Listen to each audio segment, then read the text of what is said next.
Tanya Ward claims her car was towed after her so-called BFF hogged their shared parking spot. Kimberly Huff says the plaintiff needs to take accountability for her actions, so she's not paying a dime. All rise.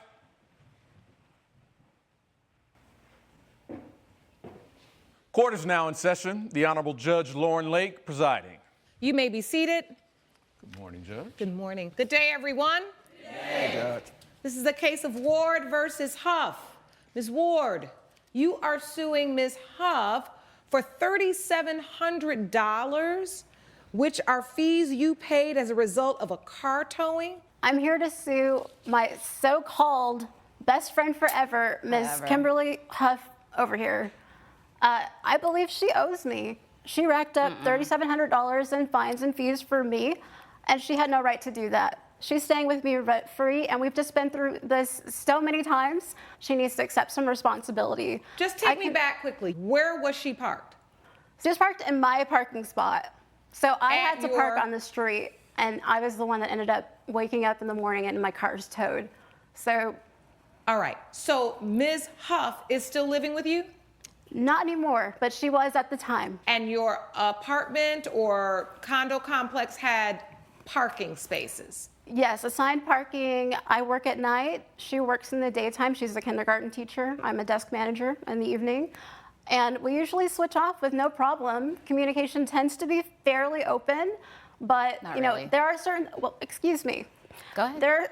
I am. Well, wait, now it sounds like there's some more issues happening here. So how did it come to be that Ms. Huff started living with you? Why did she need to come live with you? I rescued her. She was going through a horrible breakup. I offered to let her stay with me, get her stuff together, and just live life. She did not pay me back with any kindness, any gratitude. So now I just want money because she cost me quite a bit of money. You went through a breakup and you Honor, needed to come stay with Ms. Ward? Your Honor, all the personal reasons to stay with her, she was supposed to be my best friend. I mean, she's a great person. We went to college together. I remember one incident, she had a midterm and her alarm clock You sabotaged was me. unplugged Exactly. because I did use it. But she usually has, you know, backup like as the iPhone or whatever as an alarm clock, and she like blames everything about me, and she never takes accountability. Now, when you broke up, you called to ask her to come move in with her, stay with her for a little while? No, she actually offered me. I was on my downtimes. She offered a space for me to stay at her place. And then she just like, I don't know, changed. Like her whole mood changed. She started like arguing with me every day after work. She complains about everything, nags about everything. I'm the best friend you've ever had, and you know that. I think you need to stop with this. You're manipulating. No, I think you need to apologize when it's due and it's warranted, and I think it's been warranted plenty of times. This is the last straw. I love you, but I don't like you. Well, You at the don't. end of the day, she can't be too bad because when you needed help, Right. you went to stay with her. So how did it happen on this day? She was parked in the space. On this particular day, I was coming home. I saw that her car was parked in my spot. I didn't think it was a huge deal. I thought it's probably temporary. She knew I was due to be home about that time. So I get upstairs, I go in, I see she's just passed out on the couch, and I don't have the heart to wake her. Let me be clear. Yes. You came home at a time when normally you would just pull into the space and park because she'd be gone? Yes. Or did you come home at a time where she normally parks in the space? Not where she normally parks in the space. It was she had no reason to be there. So I thought, in this particular instance, because it's so fluid, we never have to argue over a parking space. So you go up there, she's asleep. She's sleeping. You don't want to wake her up. Correct. But she's in your spot. Yes. Well, where's your car? I parked on the street. I wake up in the morning, go downstairs to where I parked my car, it's gone. So I look up, where do I find my car? I find a little sign and where to Your call Honor, in. she's college educated and she can't read signs because clearly it said no According to- trespassing. What is that? This is the sign that she saw. Clearly, you How can do read, you know right? I saw it clearly? Let Were me you see awake? that. Sean, Were will you hand me that sleeping? evidence, please?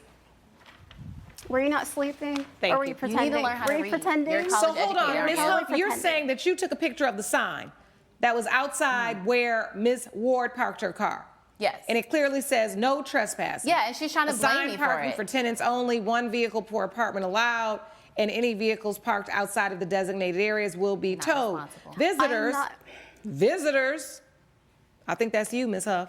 Must park outside on the street. Your Honor, I All feel violators will be told. She's always blaming It's her stuff on me. inconsiderate, See, she thoughtless doesn't even make nature. sense, Your You Honor. don't even apologize. How am I supposed to help you if you don't tell me anything?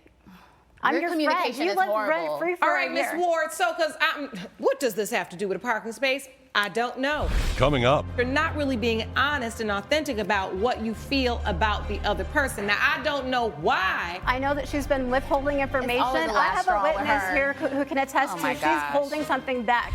and later, We tried conceiving, we couldn't have a child, and so our neighbors said, you know, we have a colt here, and if you guys want to take it in, you guys can take it in. So we took it, and we basically raised it as our child. we're back with BFFs Tanya Ward and Kimberly Huff, who are arguing over the cost of a towed car.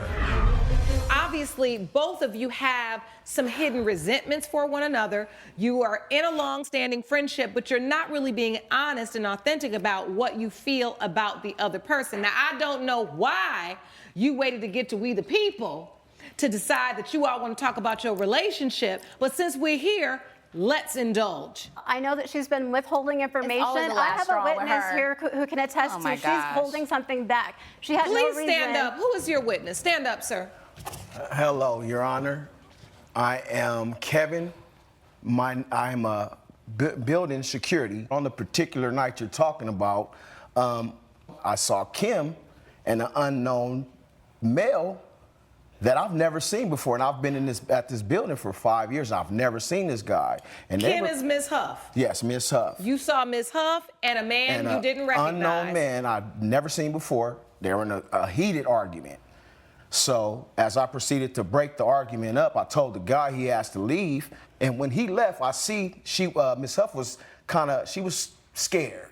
So I told her to go ahead and park in the parking structure because she looked in fear for her life. I didn't want to do my rounds, come back, and the guy is on her, you know what I mean? Right, so did you direct her to park in Ms. Ward's space, or did you just tell her to park in the structure? I told her to park in the structure. They're assigned one parking spot for the tenant.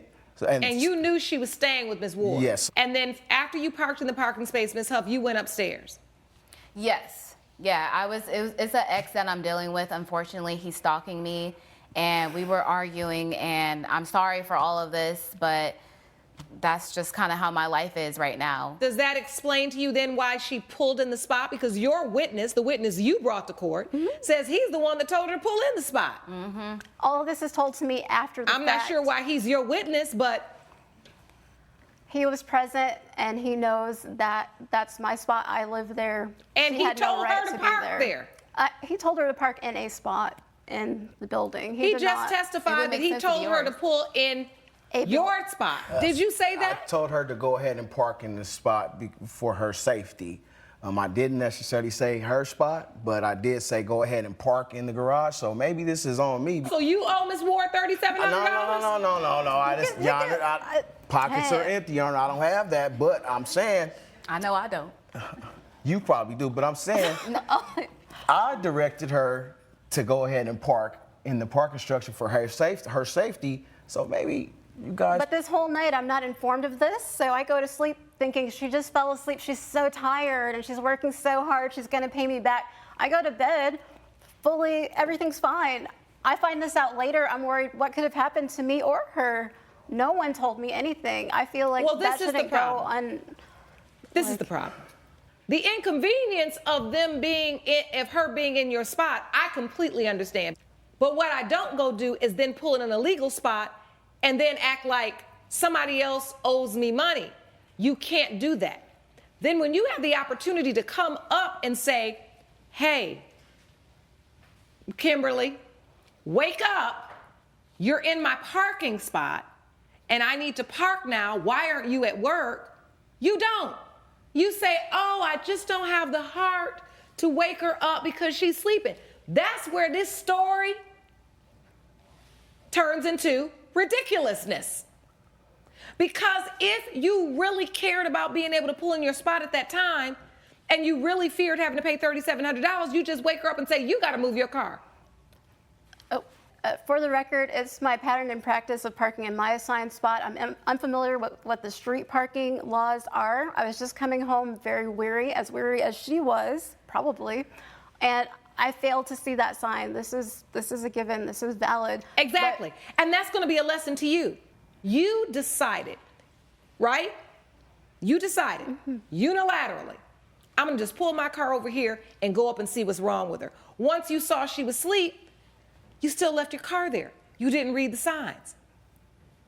Unfortunately, I realize it doesn't seem right that you do a good deed for a friend only to be inconvenienced and then have to pay money to get your car. But the truth is, she don't owe you any money for it.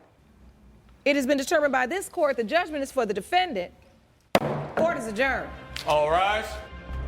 Judge Lake has ruled in favor of the defendant. The plaintiff's case is dismissed. Told you it wasn't my fault. 3 of you still love you. I can afford it. Love you, girl. Love you too. Coming up, Why did you stop coming and taking care of the horse and offering this knowledge you have as a vet assistant? This man here, I know you seemed really composed, but he has serious anger management issues. George Larson claims his ex-wife needs to pay up after she abandoned the horse they had raised as their child. Tony Ochoa claims she did her best, but Mr. Larson made it impossible to care for the animal. This is the case of Larson versus Ochoa. Mr. Larson, you are suing Ms. Ochoa for $2,850 for costs you say are associated with the care of the horse. I was married to Miss Ochoa for about 10 years. We tried conceiving, we couldn't have a child, and so our neighbors said, you know, we have a colt here, and if you guys want to take it in, you guys can take it in. So we took it, and we basically raised it as our child. We named him Jacob, and he was a big part of our lives. And just my father passed away. We lost part of our family farm, and I lost my job, and it was just a tumultuous series of events. And she decided to file for divorce and left me and Jacob. And so I was left to take care of Jacob for all that time. I would feed him. She would be in charge of taking care of him in the evenings. And so she would take care of him for about 2 years, but then she got a boyfriend, and in the last 3 months, she just basically abandoned us. Did you abandon them, Ms. Ochoa? Your Honor, we agreed that I would still come, and I did faithfully. And Even after the divorce? I did. Coming up, I'm not jealous. I just want her to, Were meet you me arguing halfway. out at the restaurant or bar where they were? No, well, I went to the bar and I said, hey, if you're going to be hanging out with him, I don't want you to come to the ranch. I don't want you to come see me. She can come alone. we're back with a battle between exes George Larson and Tony Ochoa over veterinary bills for their horse. Sounds like you had an agreement. It was a verbal agreement until she decided not to come anymore. So she got a boyfriend, and in these last 3 months, Jacob was having health issues. I was the only one taking care of him. I'm not the expert. She's a vet assistant. So I had to call the veterinarian, get him a checkup, and he did x-rays, CAT scans, all these different tests. And I don't have any money. The only money that I make is selling eggs and milk at the local So stand. if you love the horse so much, Ms. Ochoa, why did you stop coming and taking care of the horse and offering this knowledge you have as a vet assistant? This man here, I know you seemed really composed, but he has serious anger management issues. I wanted to come. He would approach me, as well as with my new boyfriend, in public.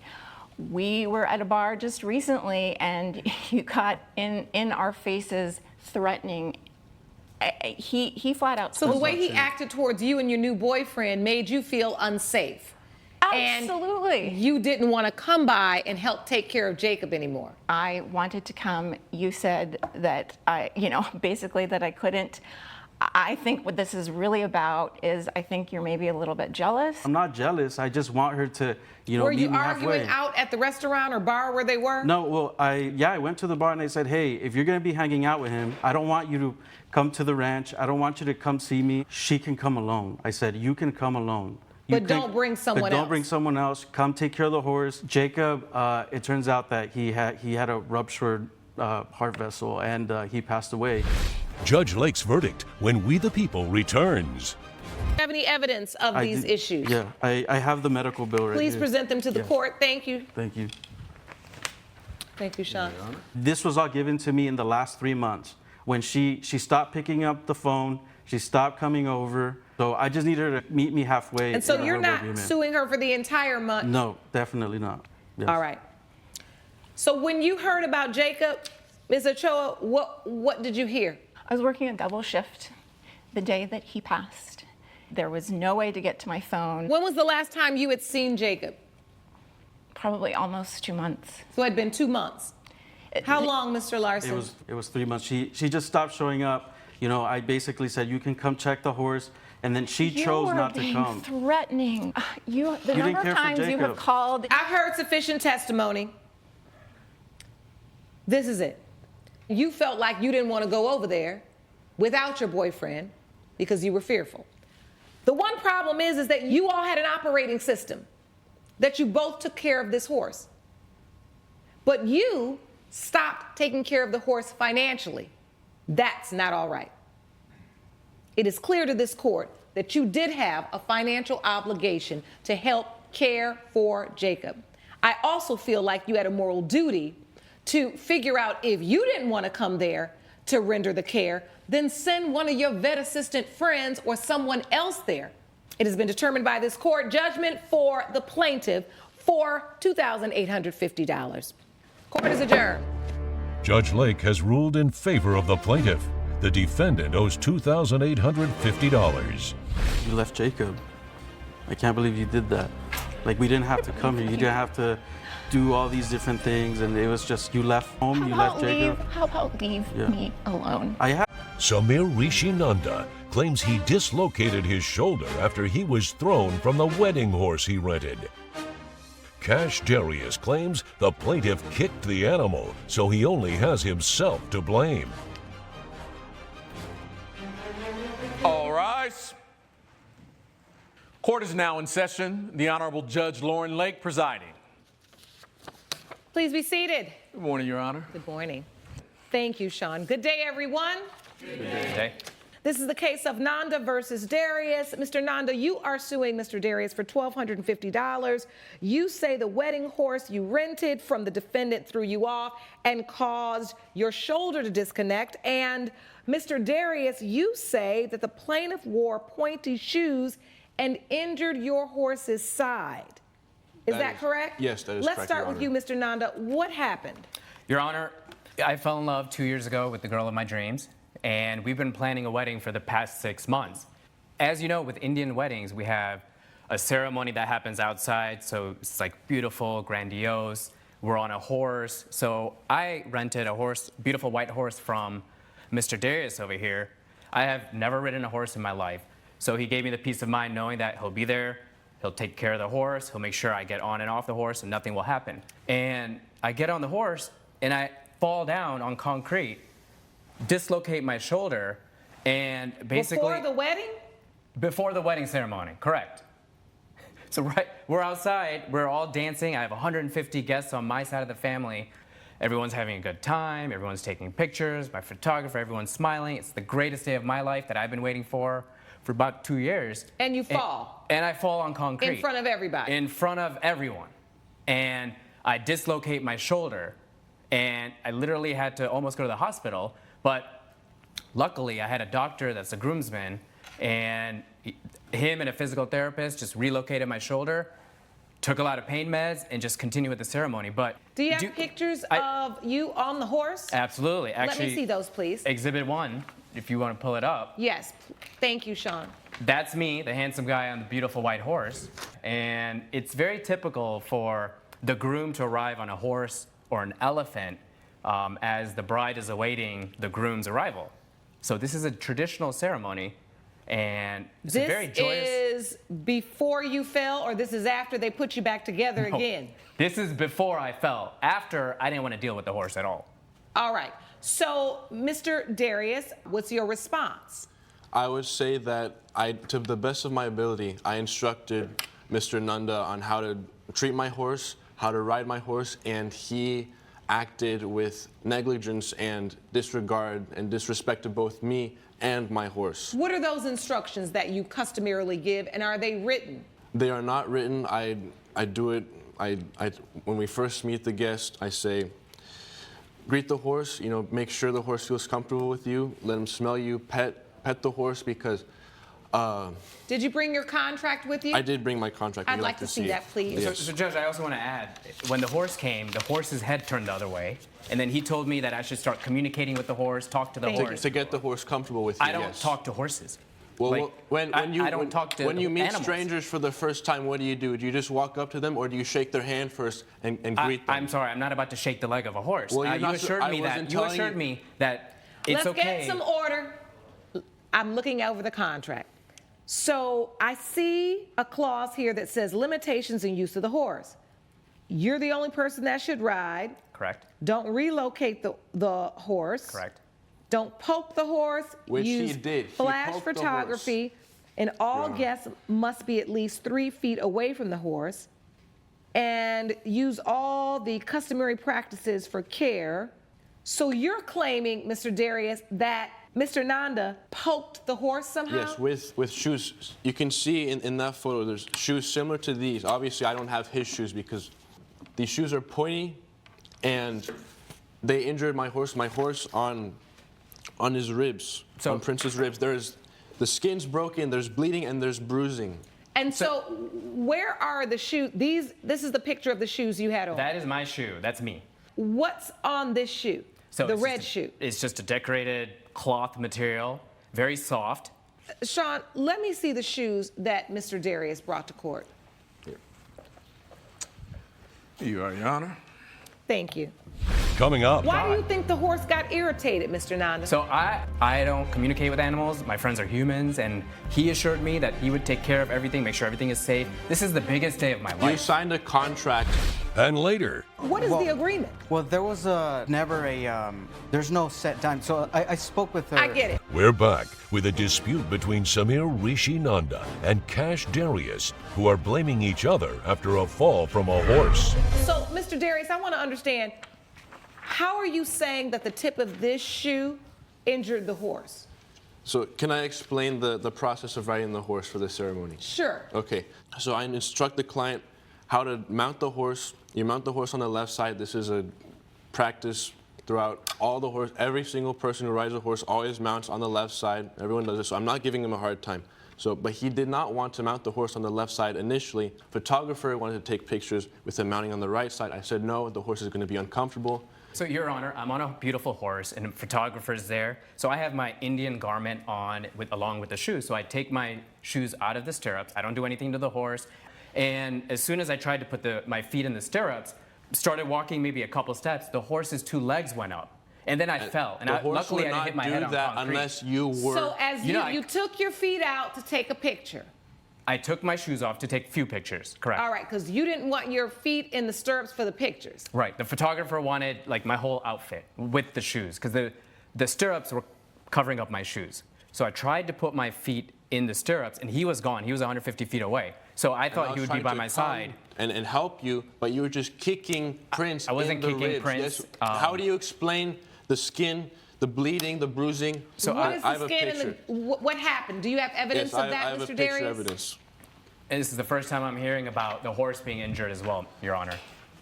Well, you didn't tell me about it.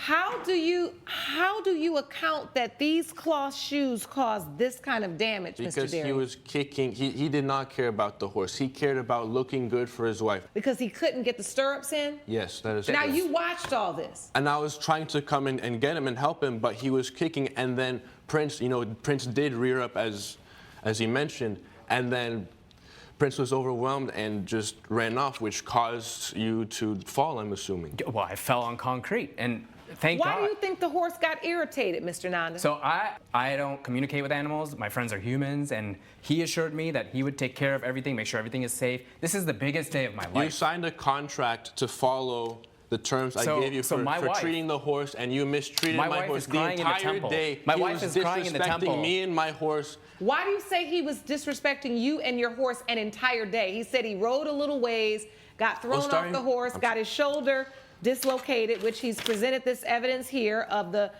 I guess the fracture in his shoulder. So it's dislocated, and It was they were about to call 911. Luckily, the groomsman was a doctor. I had a physical therapist friend. They relocated my shoulder.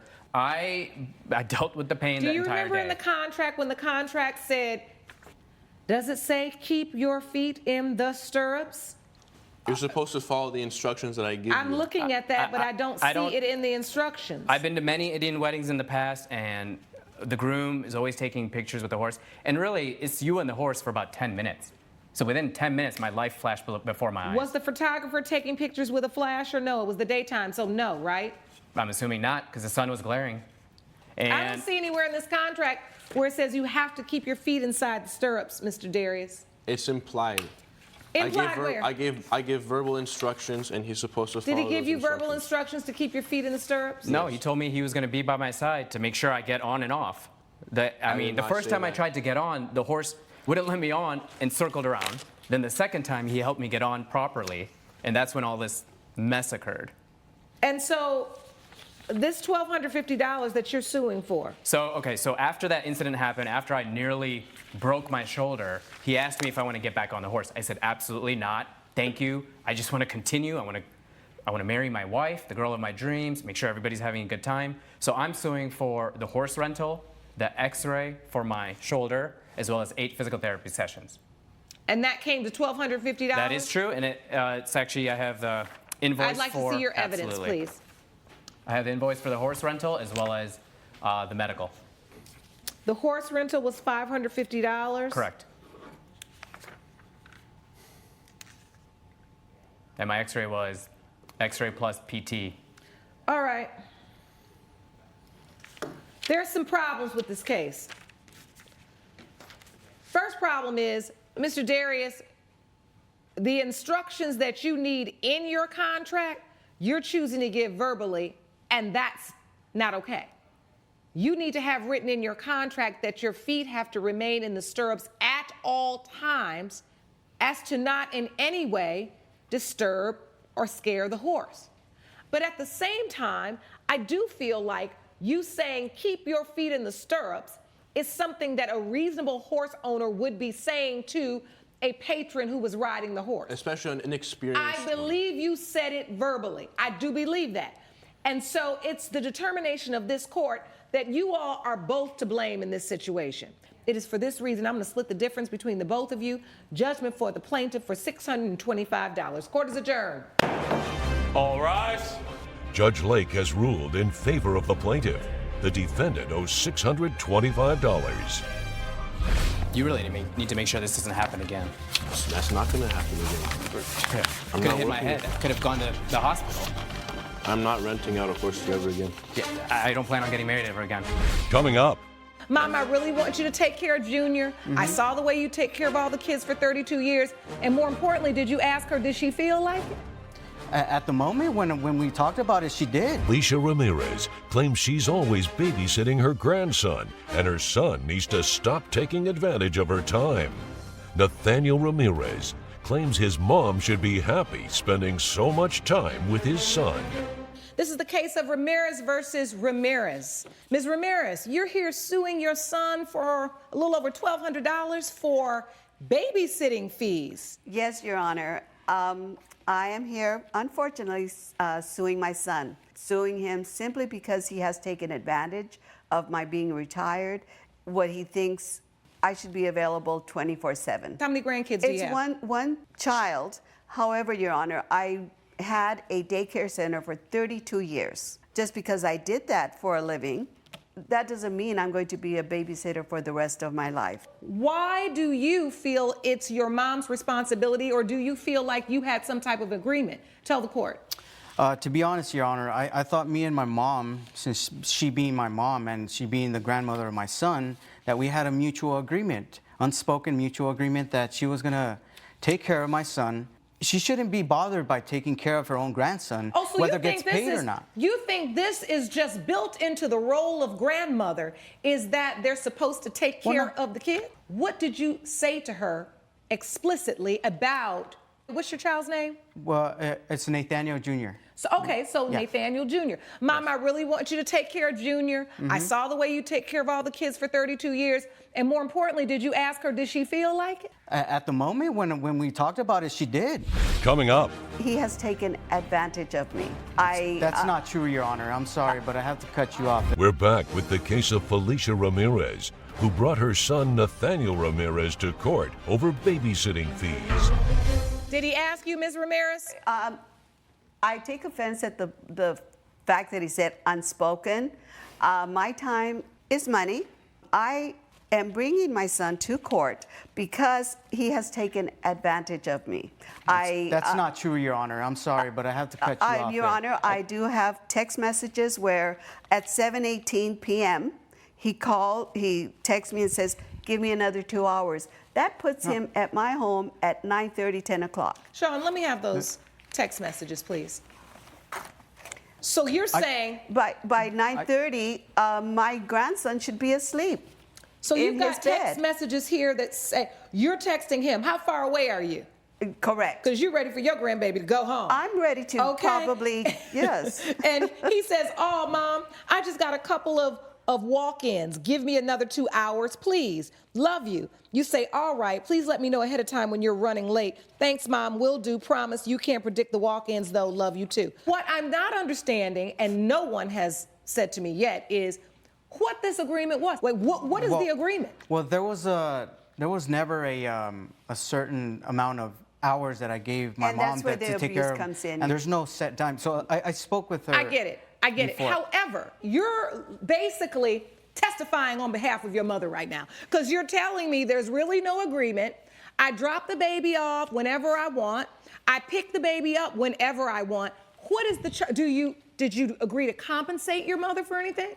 Well, I talked about it. I mean, did he just start dropping the baby off? Or were you saying, Ms. Ramirez, hey, I know you're at the shop late. Bring my grandson over here. I need to know. There was no agreement. Thank you so much. Judge Lake's verdict when We the People returns. You're suing as if there was some type of contract. And I was going to ask you, when you ran your daycare before, was there some type of contract that you used? There was a contract for the hourly, for the half days, for the full days, for the weekdays, for the months. How many years have you been watching your grandchild? A year and a half. She is basically charging you or asking this court to award her $1,250. Only. Which is basically a month of care. And the baby been over there for over a year and a half. And I'm not going to waste any more of your time or my own. Now, the truth is, under the law, Ms. Ramirez, y'all really don't have no contract. But this court is about being fair and being equitable. And the truth is, your mother has been taking care of that child without any financial contribution for you for far too long, Mr. Ramirez. And for that reason, it has been determined by this court that the defendant does owe the plaintiff $1,250. You need to pay your mother that money, and then you all need to set up a real agreement in writing about what your expectations are with respect to care. All right, judgment for the plaintiff for $1,250. Court is adjourned. Thank you, Your Honor. Judge Lake has ruled in favor of the plaintiff. The defendant owes $1,250. I can't believe you took me to court, Mom. I had to. What do you think Junior's gonna say? Junior should not know. Well, he's too gonna know young. eventually. Well, he's going to be fine. He's Whatever, going to Mom. be fine, son. Whatever. Thank you. Andrea and Keith Childs claim the money they loaned wasn't used as intended, so they want it back now. Elisa and Timothy Childs claim the money was a gift to spend as they please. All rise.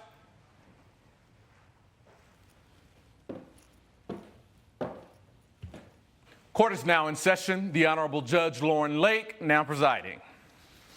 Please be seated. Good morning, Your Honor. Good morning. Good day, everyone. Good day. This is the case of Childs versus Childs. So, father and son, you're suing your son for $10,000 today, which you say you gave as a loan to buy a house so that he could have more space. And you say he did not handle that money appropriately. Is that correct? Yes, Your Honor. I gave my son Timothy the $10,000 when he and his wife announced they would be moving east to start their new careers there. The agreement was he was going to be able to use the money for a down payment to get a bigger house, which would have enough space so that Andrea, beautiful wife, and I would be able to visit our grandchildren that we expected to be arriving in the future. Were they expected to pay it back? The grandchildren would be the dividends on this loan. It was a promise, Your Honor. It was a promise if they had grandchildren. All right, so all I need you to do, you don't have to pay me back the money. I just want to see some grandkids. I want to see some grandchildren, and I want some space in that house where we can come and have some nice long visits. I want to hear from you, Mr. Childs. It's sad to see father and son here in court, but things happen, right? Mr. Childs, did you believe your father's money was a gift to you and your family, or do you think it was a loan? Well, Your Honor, my father is a narcissist. He's been in and out of my life in and out for a few years until I was about 30. And it was actually at the request of my wife that I try to repair that relationship with him. But no, Your Honor, the money was a gift, nothing more. Knowing how my father is, I even actually sat down and spoke with him about this and said, does this need to be repaid to you? And he responded, no, grandkids would be more than enough. All right. So take me back to that day when the money was offered, when the entire conversation came up. Well, me and my wife were planning for our wedding. And to my father's credit, he did help with a portion of it. He did help with the groomsmen gifts, and he did help with some of the reception dinners. My parents paid for almost everything. And, you know, his gift was generous, but we both felt that it was just something, since he hadn't been in Tim's life until he was 30, we both felt it was just something he was doing to try to control the situation and also to try and prove himself. Now he's a good father. He's giving all this money, you know. Now he can live, he's just the same as my family. So was this money during the wedding to help you all with the wedding, or was this a wedding gift that was given to you at your wedding, or was this money that you received from him after the wedding was over? It was before the wedding, Your Honor.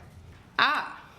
And did he pay any additional costs associated with the wedding besides this $10,000? Did he pay for anything? Outside the groomsmen gifts and the reception dinner, no. Everything has changed now, but back in the olden days when I was younger, the groom's family paid for the liquor, the transportation, reception. Is that it? Or are you just saying he didn't pay for that? That was her family that paid for that. My family paid for everything. Okay, and look, things have changed now. I'm just saying back in the day, there were certain responsibilities of the groom's family. So we didn't do it the traditional way, but before the wedding, you got this $10,000. Yes. And so you agree, Mr. Child's dad, that this was given to your son and his soon-to-be and now wife before their wedding? With the expectation that they would put the down payment on a nice, sizable property, and there would be the grandchildren, the great, beautiful sound of little feet that Andrea and I would The little feeties. We would go and we would have some wonderful visits in the years to come. They did not live up to that. There's no expectation of it happening now. There's no plan they're just focusing on their careers. So do we have that in writing somewhere? Did anybody send a text? Did anybody do a promissory note? Did anybody say this money is conditioned on this in writing? It was an honorable bargain between a father and a son. Coming up. But have you had any kids yet? We have been trying, and you know, they never even took the time to ask us how we felt. It was just harping on having kids. We thought the holidays, we'd have the sound of the announcement. I had a miscarriage. We're back with a dispute between Andrea and Keith Childs, who are fighting with their son and daughter-in-law, Elisa and Timothy Childs. All right, I want to understand, Ms. Childs, what you understand to be the situation. He made a promise to bargain. It was almost like a bargain in a way, Your Honor. Your Honor, I might add that on the check it even says for your future. It doesn't specify anything. Instead, we visit them. Who has the check? Let me see that, Sean. Thank you so much. You're welcome. Here it is. The check And in the memo, it says, "For my son's future." Which would involve beautiful grandchildren and a nice, big, wonderful home. It also could just involve moving expenses, portions of the wedding that they can't afford to pay for, honeymoon. For my son's future is quite vague. We invested in our future. We were in North Carolina. A little apartment. A one-bedroom apartment. It's a beautiful, spacious condo for the city. We needed it to be closer to my job. I got a promotion, and that's why we moved to Connecticut in the future.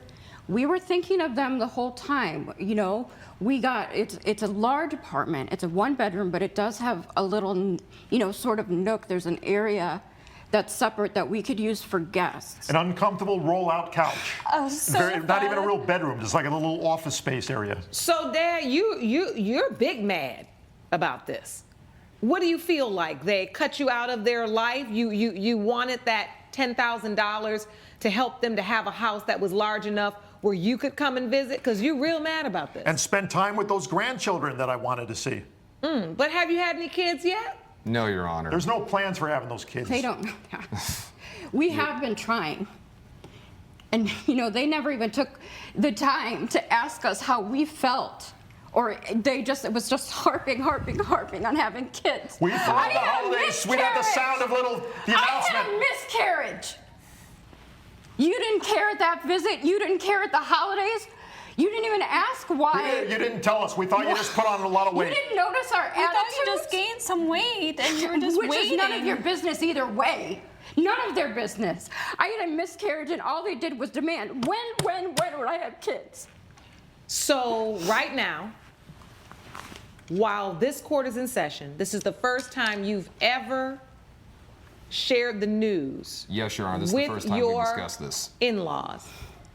That you, in fact, had a miscarriage. Thank you, Sean. Why would we feel like we could share something like that when they're so selfish? Everything we try to do, they only want it their way. Selfish? On Christmas Day, 5 hours? 5 hours to spend with us on Christmas Day? That's an insult. You'd rather spend it with your own family. Don't you think it makes sense? I can trust them. We needed to be together in a place that we could relax and try to be restored. The little apartment where you come out and you cooked a beautiful meal for you, and all you had to do was clean up after it, And I made it some wasn't good enough. veggies, and it wasn't good enough. It wasn't vegan. Okay, hold on. Mr. Childs.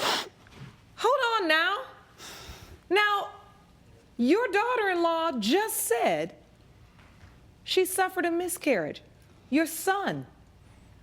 They went through something very traumatic. You didn't even take a beat. You still yelling about a meal and somebody didn't make any dishes. How insensitive can you be? This is just typical of him. Typical. He wasn't even there for any of Tim's childhood.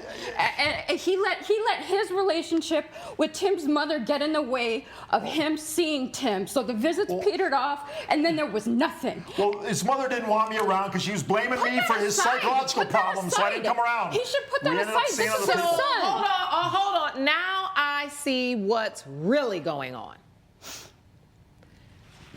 You did not have the type of father-son relationship that you should have had with your son, that maybe even you wanted with your son and he wanted with you. Is that correct? Yes, and I made mistakes. I wasn't very good, but I don't want him making the same mistake. I want, get started with these grandchildren. I want to see them. I learn from what I So what's really going on is your intense desire to have these grandkids is somehow in your mind righting a wrong that you really have not processed and been able to deal with. This is obvious because I don't know how you are so upset over dishes and the size of the apartment. I realize you may have wanted to make sure they had a room for you. However, with the money you gave them and their salaries, maybe they're only able to afford the house they live in now. And maybe they plan. You should have thought about that before you moved back east. Expensive housing there. I moved for our future. We moved, Your Honor. We moved Didn't they because just we got say they promotions. had jobs? Oh my We both got promoted. I got my dream job in advertising as a head of a major nationwide company. She could easily afford to have kids.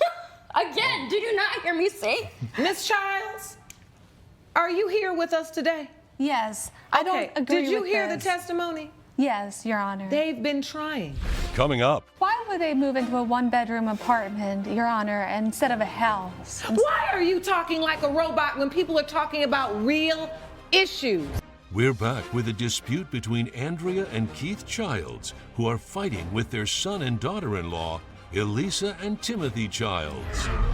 Miss Childs, how can you be that insensitive to say that they need to try harder after you heard she suffered a miscarriage? Why would they move into a one-bedroom apartment, Your Honor, instead of a house? Why are you talking like a robot when people are talking about real issues? Said roll-out couch hurt my back. Why are you all worried about a roll-out couch when your children have suffered a damaging traumatic loss? I want an answer to that question. Don't talk to me about the roll-out bed again. Why? Why aren't you not addressing that? Why have you not said anything? I just... Oh, I'm sorry, Your Honor. I'm sorry that No, they're don't so apologize to me. insensitive. Mr. and Ms. Childs, I'm extremely sorry for your loss. Thank you. That is not easy. That is not something you just get over. And I feel really sorry for you that the parents who attempted, I think, to support you by giving you money don't understand that there are things in this life that far outweigh money. And that's life. And the loss of life in that way is extremely, extremely traumatic. So I want to offer you my deepest condolences. Thank I'm you. sorry for your loss. Now, as for you, Mr. and Ms. Childs, I don't know what planet y'all live from. I don't know where y'all from. I don't really know what's going on here today, but you're not listening. You're talking, but you're not listening. Coming up. You so busy arguing about a pull-out couch and the fact that they were supposed to have babies, then come to find out they were trying.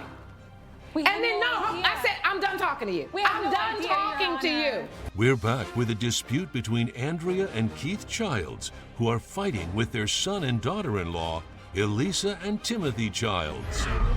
The fact that you have not really offered any compassion to your own children about the loss of their first child together, you so busy arguing about a pull-out couch and the fact that they were supposed to have babies, then come to find out they were trying.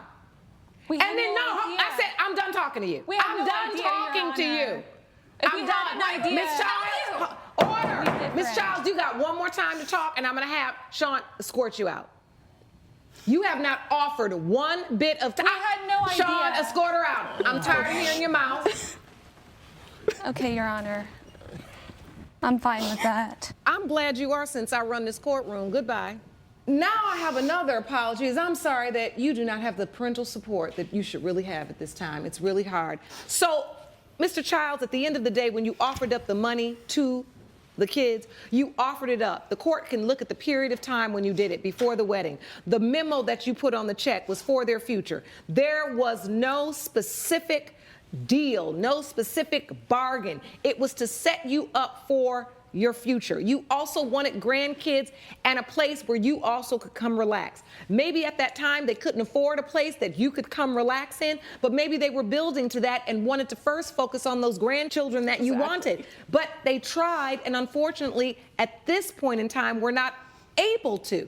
You've got to accept the fact that when you gave that money, it was a gift, and those things are not revocable, and you can't come back later and put a condition on a gift. And at the end of the day, this is your family. This is your son. You just scowling all day. You just been mad for the last 20 minutes. Judge Lake's verdict when We the People returns. Your father may need more time to understand what it means to be a father, what it means to support. That doesn't just happen overnight. I think the money may have been a guilt thing, feeling Absolutely. badly about the past. Absolutely. But it could have been a hope for the future, but he does not have the skills yet to carry out what his intentions were. We're going to keep hope alive, But until that time, you may need to set some boundaries, all right? Yes, ma'am. Thank you. It has been determined by this court, Mr. Childs, this was a gift. What you about to do? A gift. This was a It was gift. an agreement. This was a gift. Bargain. You finally did one other face than a scowl. That's why I was like, what you about to do? Come with it. It has been determined by this court. Your case is dismissed. Judgment for the defendant. Court is adjourned. Thank you, Your Honor. All rise. Judge Lake has ruled in favor of the co-defendants. The co-plaintiff's case is dismissed. Newlywed Nicole Jackson claims her special day was nearly ruined by an incompetent wedding planner who had a panic attack. Tim Sullivan says he did his best despite the circumstances. All rise.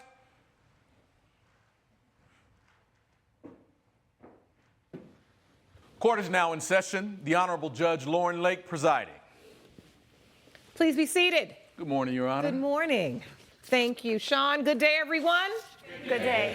This is a case of Jackson versus Sullivan. Ms. Jackson, you are suing the defendant for $1,000 for not executing the day of your wedding. He was your planner, is that correct? Yes, Your Honor. Explain to the court what happened. He basically ruined my wedding, Your Honor. On the day of, he didn't do the job. He got very stressed out. When I was a nervous wreck, of course, I was the bride. And in the end, he had a panic attack, so we had to tend to him. At your wedding, the planner had the panic attack. Yes. Not the bride. Exactly. All right, so take me back. I want to understand how you entered into this contractual relationship. Had you been referred to this wedding planner? You'd worked with him before and something else? What? I went on forums, wedding forums, and he was highly recommended, had a lot of great reviews. I had a meeting with him, and he was great. And at the meeting, you decided, I really like this guy's style. I want him to plan. Exactly. So, Mr. Sullivan, I want you to get in here. So you entered into a contractual relationship with Ms. Jackson to be the wedding planner at her wedding. Yes, Your Honor. What did the contract entail? The contract entailed, it was a $14,000 budget for the entire wedding, which was totally absurd. But what we're basically dealing with is a Karen kind of person over here. Don't let the pretty face fool you.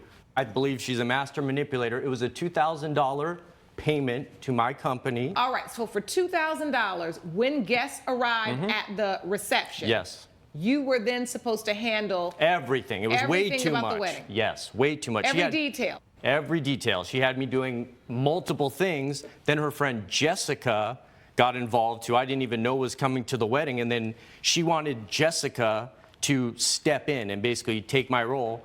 I took a step back, and that's when things just got out of control. So you're at the wedding. When do things start going awry, Ms. Jackson? So I had asked for no kids at the wedding, and some of my guests showed up with kids.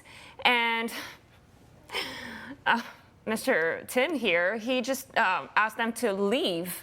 Everything she's saying BS. She asked me for two things: no cell phones and no kids. When there were cell phones, I had a basket out. I had one of the valets look at the cell phones. She didn't want the cell phones. Then Jessica made another decision to have cell phones in case there was an emergency.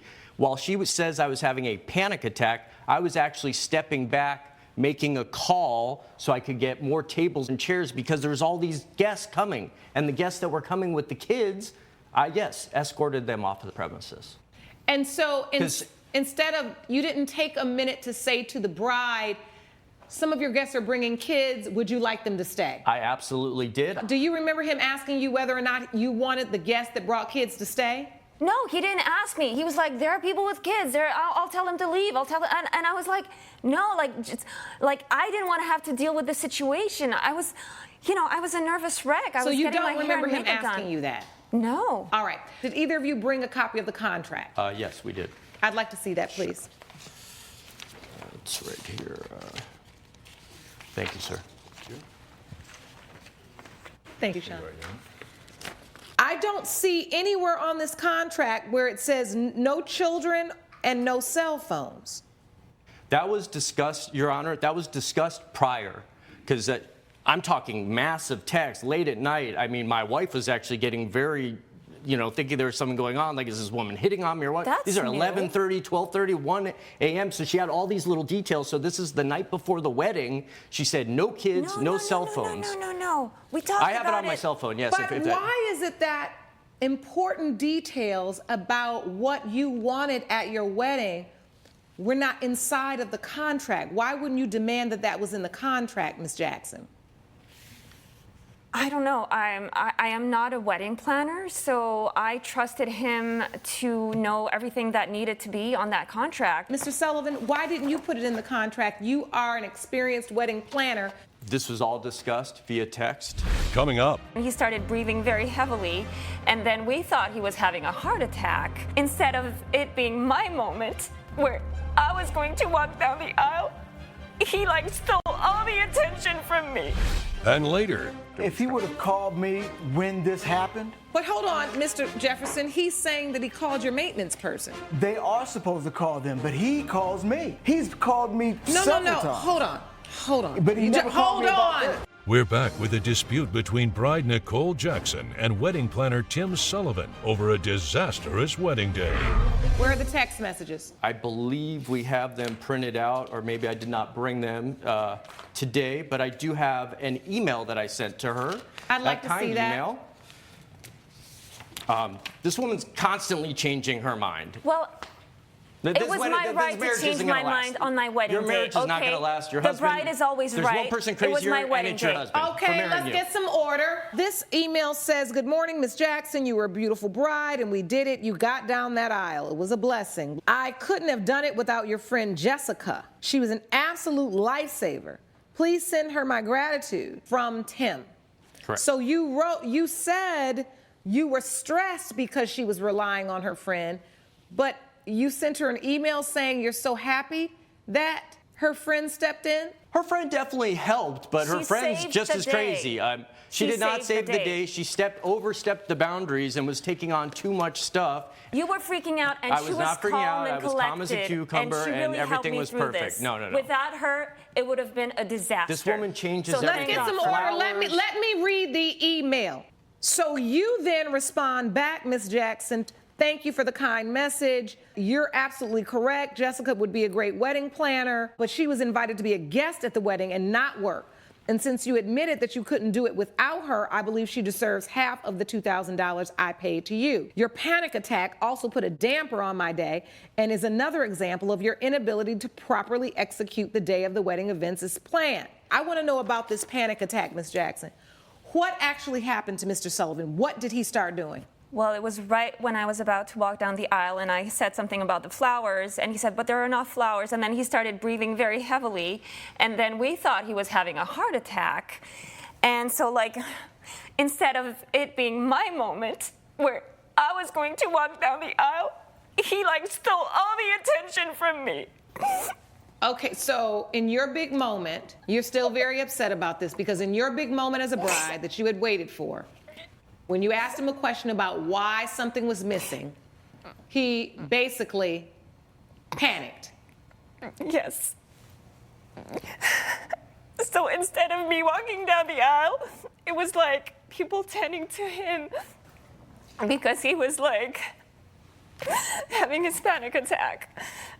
And so we thought it was really serious. We thought it was a heart attack. And then there was a doctor, and he told us, no, it's a panic attack. Don't worry, it's okay. He'll be fine. He just needs to So this is before you're entering this is before you go up the aisle. Yes. And then what does he start doing? Hyperventilating? Yes. And then the medic has to come see him? Yes. This is all because the flowers weren't what you said? Yes. So then what happened for the rest of the reception, Mr. Sullivan? Your Honor, this is all BS. She's lying through her teeth. I stepped away to make the call. The reason I was panicking and breathing hard is because we didn't have enough tables and chairs for her guests. And also, I was escorting the children out. I had no idea it was her aunt or great aunt or whoever this person wasn't on the list. We had 150 guests. They're all on the list. I make sure that my concierge valet person checks them all in accordingly, like all my other weddings. It's the perfect wedding. You're supposed to deal with stressful situations It's all the the perfect time. wedding. She's delusional. Did you have a panic attack, Mr. Sullivan? No, Your Honor, I did not. So why did the medic have to come talk to you? That wasn't a medic. What was it? There was a doctor at the wedding. He was one of our guests. He was in Oh, all so white. one He of was your a guests had to caterer. come. He was a caterer. So you She never thinks it was a panicked. medic. You never panicked. I was But breathing you a little openly heavy. I was admit in this panicking over the. email- Hold on. You Jessica said openly that. admit in this email that her friend Jessica had to help you substantially. I mean, she helped a little bit. I put that in just because I email all of my clients at the All end. right. Things don't really always go as planned at weddings. We understand that. But we do understand a bride hires a wedding planner so that they do not have to deal with all of the issues that happen at a wedding. Your contract was not clear. You obviously needed some assistance for a friend to have to step in and handle as much as they had to handle. Even though you supposedly are an experienced wedding planner, it makes no sense. A guest should not have to jump up and help you plan. You acknowledge that in your email because you weren't expecting her to then say, I deserve a refund. But after I've heard this story, I can see now that you were not prepared. Now, I do understand that maybe she was changing her mind about a couple things, but that's also part of being a wedding planner. That's the business that you're in. Sometimes you have to make what they call in sports game time adjustments. And that's what wedding planners should be able to do. So it has been determined by this court. The judgment is for the plaintiff for $1,000. Court is adjourned. All rise. Judge Lake has ruled in favor of the plaintiff. The defendant owes $1,000. I can't believe you called me cray-cray. You're the cray-cray. I'm gonna get my money. You I'm had gonna a bring it panic back to court. attack I'm at gonna a bring it back wedding, to and court. you're a wedding planner. You're a master manipulator. This is total. Yeah, right.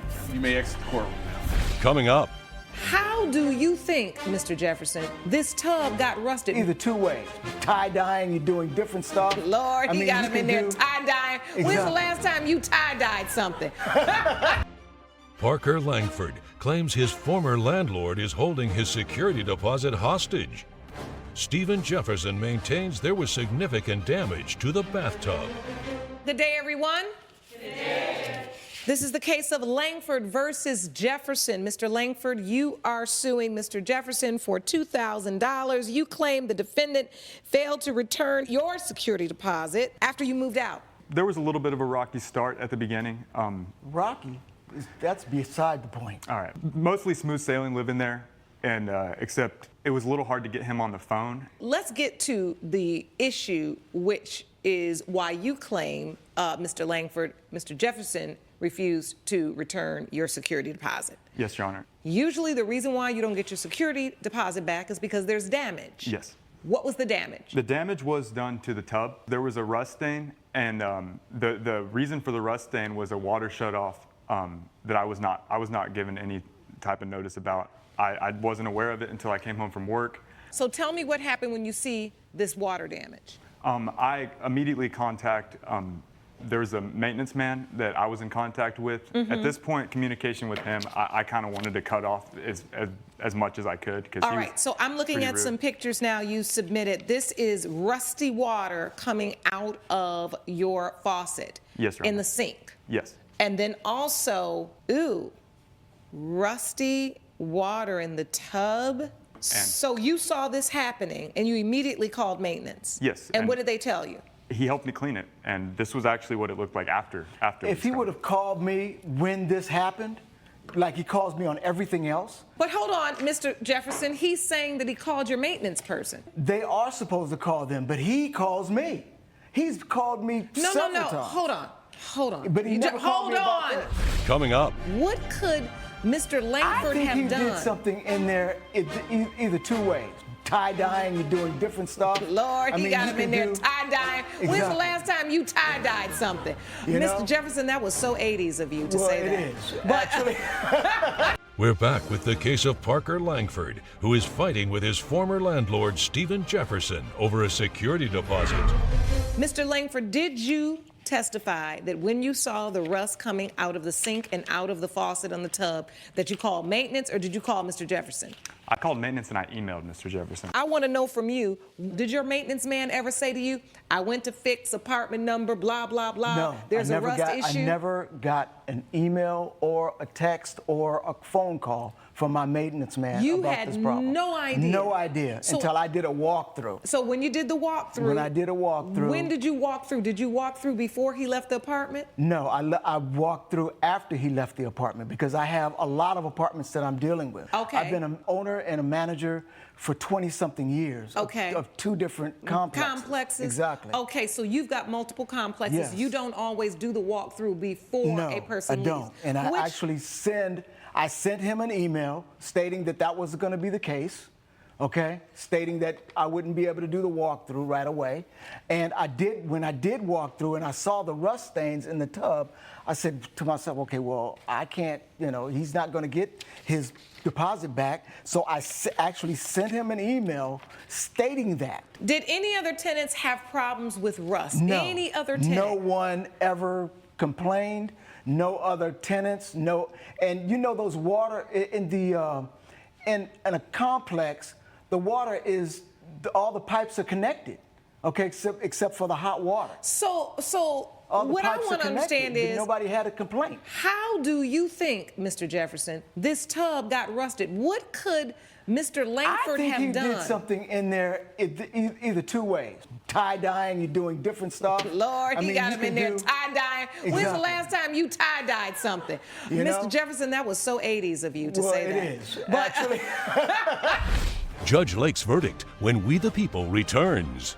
I think you left the apartment understanding that, well, they already know about the rust issue. Here it is. I'm getting ready to go. Mr. Jefferson, you cannot hold a former tenant's security deposit for an issue that existed during their lease term, which was remedied by your maintenance staff that you just refused to address because you may say you didn't know, but your maintenance person is an agent.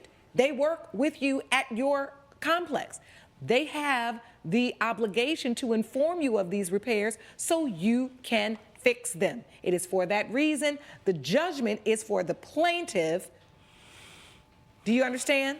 You cannot hold back $2,000 of his security deposit, $1,400 which you should have spent to fix the tub in the first place, and then $600 more that you just decided you're going to hold back probably for your other units. You cannot do that under the law. Judgment for the plaintiff for $2,000. Court is adjourned. Judge Lake has ruled in favor of the plaintiff. The defendant owes $2,000. Farouruba Hassani claims her mommy makeover left her with a botched breast lift. Dr. Thomas Grasby claims his offer to perform a second surgery was refused. All rise. You may be seated. Good morning, Your Honor. Good morning. Good day, everyone. Good day. This is the case of Hassani versus Grasby. Ms. Hassani, you are suing Mr. Grasby for professional malpractice in the amount of $4,500. You claim that he botched your mommy makeover. Explain. So I'm a mother of two, and I'm in the fashion designing business, and I just feel this pressure to look good. And after having two babies and breastfeeding, I just didn't feel my best. And I went to Dr. Grasby because he was known as the mommy makeover guy, and he was having a discount, and I thought, maybe I should just invest in something like this. So I went to go get a mommy makeover. What does a mommy makeover entail? It's different surgeries depending on what your body looks like, but I felt very vulnerable. He saw me naked. I told him all the areas on my body that I didn't feel good about. So he gave me liposuction, a tummy tuck, and a botched breast lift. And I don't know. A botched breast lift. Yes, and it's really embarrassing being in the courtroom right now because, as you can tell, like if I turn sideways like this, you can tell that one breast is higher than the other. The left higher than the right. Significantly. And you say this is a result of his work? Yes, his poor work. His poor work? Yes. Okay. Dr. Grasby, did you botch the breast lift? Good day, Your Honor. Dr. Thomas Grasby, MD, and no, I did not. Talk to me about when you saw Ms. Hassani in your office. She wanted a mommy makeover. Is this something that you do often? Your Honor, I have been a plastic surgeon for 16 years. Okay. I've been specializing in mommy makeovers for the past 10 after my wife decided that she wanted to have something like that done. And I realized what joy that could bring to mothers. So I've specialized in it for 10 years. I've done over 1,000 and probably thousands of plastic surgery procedures. And does the mommy makeover, is it always the same three? No, it is not. It is those 3 areas, but not always the same procedure. There could be breast augmentation, there could be breast reduction, there could be a breast lift, there could be other types of things. But when you saw Ms. Hassani, you came to the conclusion you would perform lipo, tummy tuck, and a breast lift. Is that correct? Yes, ma'am. She testified that she's satisfied with the lipo and the tummy tuck. Is Yes, that ma'am. correct? It is the breast lift, which I can see from here, that one breast is higher than the other. She says she's dissatisfied with that. How do you address that? Your Honor, people heal differently, and people heal at different rates on different parts of their body. I explained some of the procedural things that she needed to be aware of, some of the dangers and some of the things that What are the dangers? Just as I said, people heal differently. Swelling in different parts of the body can reduce and change the size of things. How long ago was this surgery? It was a few months ago, and can I please show you what it was supposed to look like after the healing process, Yes. which you said was only 3 weeks? Yes, thank you, Sean. You can tell that one breast is significantly higher than the other. And then when I looked at my stitches and my scars, I noticed that on my left breast, there were a lot more stitches and there was barely anything under my right breast. So I really don't think he did much work. I think he lifted one and forgot Your to do Honor, the other. she got what she needed on Really? both All right, so breasts. I'm looking at this evidence you presented, and I can see that the left breast is significantly higher than the right. Now, how long after your surgery was this picture taken? 3 weeks. 3 weeks. And that is now not you're unusual, at 3 Your Honor. months. I'm at 3 months and nothing is looking any different. He's talking about swelling. All the swelling is gone. I really just don't think he did the surgery. People make mistakes. Your They're Honor. human. They make mistakes. Sometimes people do the wrong surgery on the wrong knee. They do things like that all the time. I think he forgot to do the other That is breast. not the case, Your Honor. So, Dr. Grasby, how do you explain this? Coming up. Now he wants me to come and pay $2,900 more to get one breast lifted that Your is Honor, she his demands a mistake complete in the refund. first place. And I am not willing to give her a complete refund. She is here. I'm a 5-star practicing surgeon. And later. And she very flippantly said, yes, please, thanks, and rushed out. We used to be Did you closer. tell her yes, please, thanks? I said thanks because I wanted to get rid of her. I wanted to go away for the weekend, and she was being a pest. We're back with the case of Farah Ruba Hassani, who blames Dr. Thomas Grasby for her botched mommy makeover.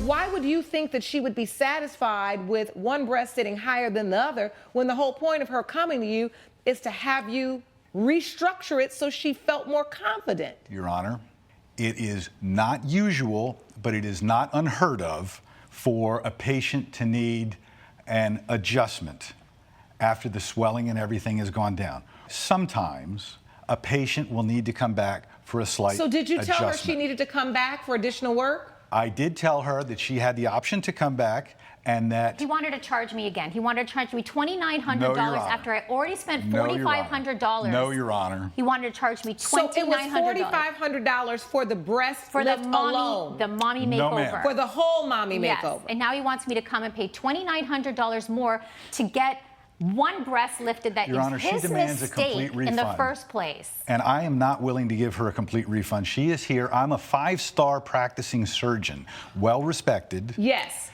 And she is trying to Your smear Honor, my he name. And while surgeries. I understand that, Dr. Grasby, I am struggling to understand why, after you performed a surgery that you can obviously see didn't yield the results a woman would want them to yield, why you would not then do the extra work that you say might need done, but for free. May I present this, Your Honor? Please do. What is that, sir? Your Honor, that is what the bill would be from the hospital and the anesthesiologist, which I have no control over. I have offered to give her corrective surgery, I an don't want you adjustment, touching an my adjustment, body again, okay? You which already is messed it up one rare, time. So you're but not saying unheard that of. you basically are not going to charge for your services, And I have but no you control are over the going to hospital. have to pay the hospital cost of $1,500 and the anesthesiologist $1,400. That's why you said it would be $2,900. Which I have no control over, Your Honor. This is the bottom line, is that I can look at this woman and see clearly that one breast is significantly lower than the other. When a woman comes to you for a mommy makeover, she expects to be made to look better than when she came in. And I have offered No, to but correct what it. you should do is offer the service within the price paid, because within the price paid, you are saying, I am going to perform the service well, and if that doesn't happen, you should be reperforming it until it is up to reasonable standards. This is not I reasonable. have offered to do that, Your Honor. But and for she's been a fee. unreasonable. Not my fee. I have offered to do it for free for her. I have no control over the anesthesiologist. I have no control But that over the needs to come hospital. out of your pocket. And Your Honor, Why wouldn't that come out of your pocket? because I don't believe... You know why? Because you were already not charging enough for the services in the first place. And Ms. Hassani, you should have had a red flag as soon as you heard $4,500 for 3 surgeries. That don't make no kind of sense. He said that he normally has it at $9,000 and that they were doing a special, So and now that's my why I took question to you- advantage of it. This doesn't make any sense. So my question to you is, why sue him for the whole $4,500 when 2 out of the 3 surgeries went well? Because I'm in there to get a mommy makeover. That means I'm supposed to come out feeling really great about myself, and I'm an emotional mess now. I can't even go in front of my own husband anymore. I don't feel comfortable, even though he makes me feel beautiful. I don't feel beautiful anymore. And have you done any research, and can you present to the court what it would cost you to have this reconstruction done at another surgeon? Yes, I have. Thank you. I have talked to a breast surgeon, specializes in breast, told me this was a botched breast lift and that he would do it and fix it for me for $4,500. He said... So this doctor says just the breast reconstruction is $4,500. Yes. From what I have read, heard, and understood, for the people who I know who have had it, this is the price for one breast that I think is more realistic than an entire mommy makeover, $4,500. You have to accept some culpability in this, Ms. Hassani, because I don't think you did your due diligence. And I don't think I knew enough about these surgeries. I think I just put myself out there Your and Honor, I that's not on trusted me. him. Listen, every sale ain't a good bargain. But I am looking at this woman. This work that you've performed on her is not up to standard, Dr. Grasby. You should want to get this fixed immediately.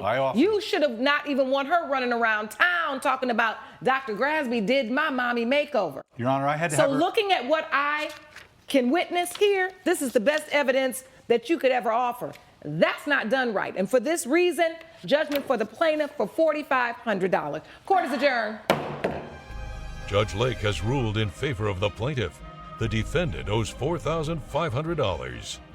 You shouldn't be doing anyone's surgery, okay? You don't know what you're And doing, you know what? okay? You walked into this with your eyes open, and clearly you don't understand the risks, and you didn't follow medical advice.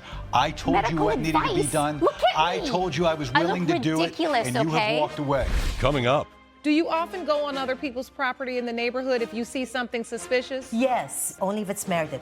Her Honor, may I know I talk a lot, so just stop me if you feel I am. Don't worry, I will. Lynn Rye claims her sprinkler system was broken after she caught her neighbor snooping.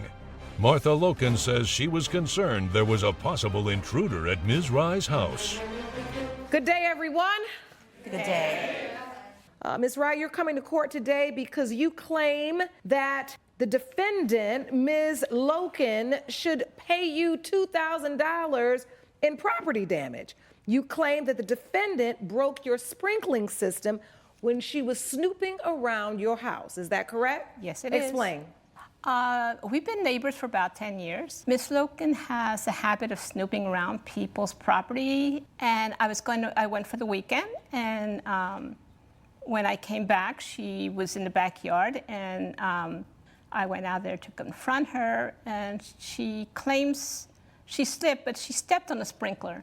So you go outside to confront Miss Loken, what, to ask her, why are you in my yard? Exactly. And so how many times have you caught her snooping or being present on your property?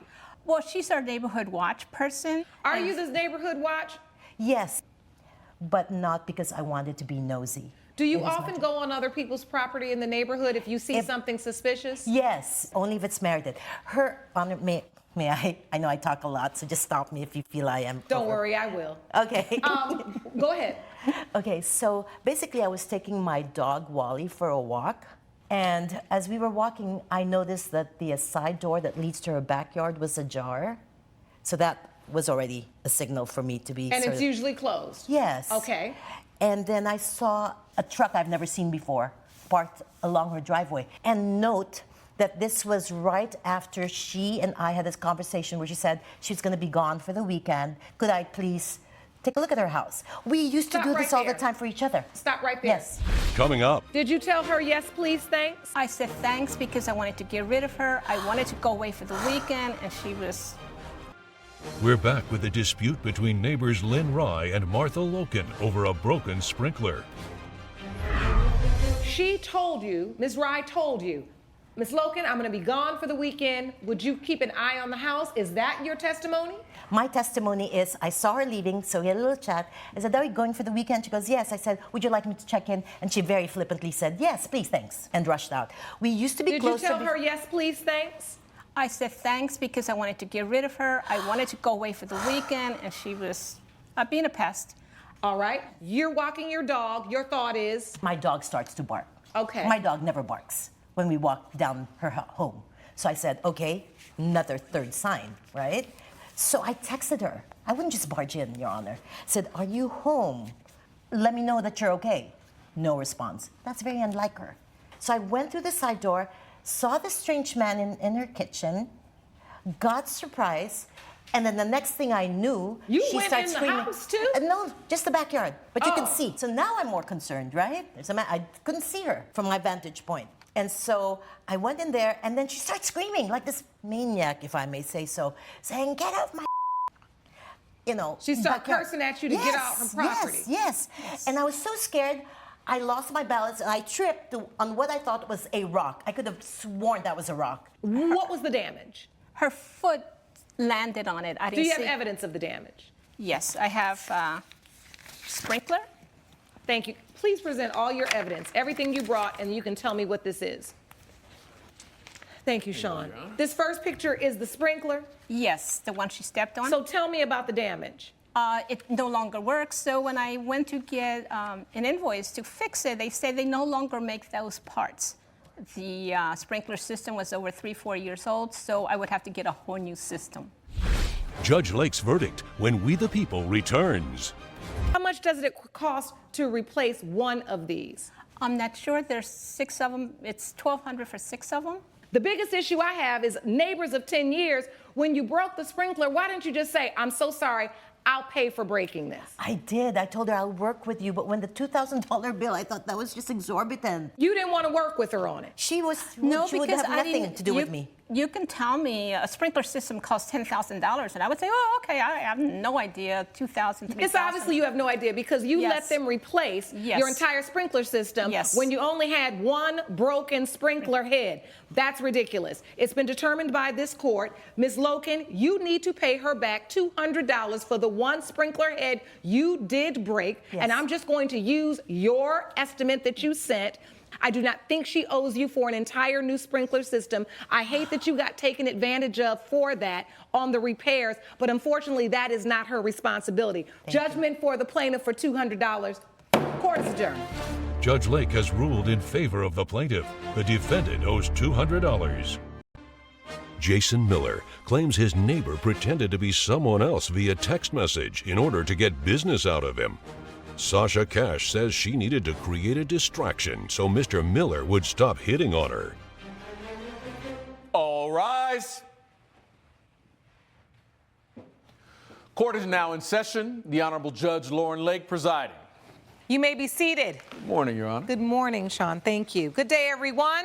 Good day. This is the case of Miller versus Cash. Mr. Miller, you are suing Ms. Cash for $598.69. You claim she defrauded you. Correct. Explain what happened to the court. 5 years ago, I got out of a very serious relationship, and it emotionally destroyed me. I was depressed and could not speak to people in public. And a friend of mine connected me with a therapist, and the therapist finally got me open enough to go out and experience people. He suggested that I go to my building's social hour, which is, I live in an apartment building, we have a social hour on the rooftop. All right, so you found the strength and the courage to get back out there. I did. That's good. That's what you have to do when the chips are down and you have a bad relationship. So you picked yourself up and dust yourself off and went on down to the social hour. Right. What happened? Well, the first time that I went, I met whatever her name is today at the social. Miss Cash. Miss Cash. That's what's listed here. Yes. And she was very nice, very outgoing. She seems to know everybody. So I thought this could be somebody who could be a friend of mine. After about 4 times of being there, I was telling her, you know, I've decided I'm going to dip my toe in the dating pool. And I'm on some of the apps and was having no luck. She said that she had somebody who was perfect for me. That if I gave her my phone number, she would have this person contact me. Stop there. Ms. Cash, do you remember meeting Mr. Miller at the social hour? Yes, I do, Your All Honor. right, can you explain to me what your recollection is of that meeting? When I met the plaintiff at the happy hour, the first time he was there, he seemed nice at first. And I'm a very outgoing person. I can talk to anybody. But I think maybe he got confused because he hit on me right away. No, I didn't. Yes, you did. No, I didn't. And so to further this, why did Your you Honor, feel like he was hitting on you? What was said? Well, it just came on very strongly, and then to further this, he started showing up everywhere. He was at my apartment. It made me feel very uncomfortable. I told him I had a boyfriend. He still didn't deter him, so I just figured at this point, maybe if there was somebody else that was taking his attention, that he would leave me alone, which was the case. So you meet at the social hour. After the social hour, you say he showed up at your apartment unannounced? Many times, yes. So, Mr. Miller, take me back then. Ms. Cash says you came on really strong. Did you? No. Did you go to her apartment unannounced and knock on the door? I would tell her yes. I would stop by her apartment and tell her I saw packages in the lobby for her. We've had them stolen before. All right, so you coming over to her house, you think you're friends, she thinks you are stalking her. I mean, this is a problem. I want to understand how this came to a head, though. Came to a head, like I said, after 4 of the happy hours that I had gone to. And like I said, I was having a conversation with her in regards to my dating situation. All right. She said, here, why don't I take your phone number. I've got somebody who's perfect for you. I will have her get a hold of you. All right, so what happens? That very same day. I actually have it here in I'd like to see that evidence, please. Okay. I'll take your whole folder. Okay. Thank you. What happens? Diana texted me that night. Said Sasha sent her to me, and that therefore we started with what I would say a text message relationship. With Diana? With Diana. The woman right. you think Miss Cash introduced you to? Right.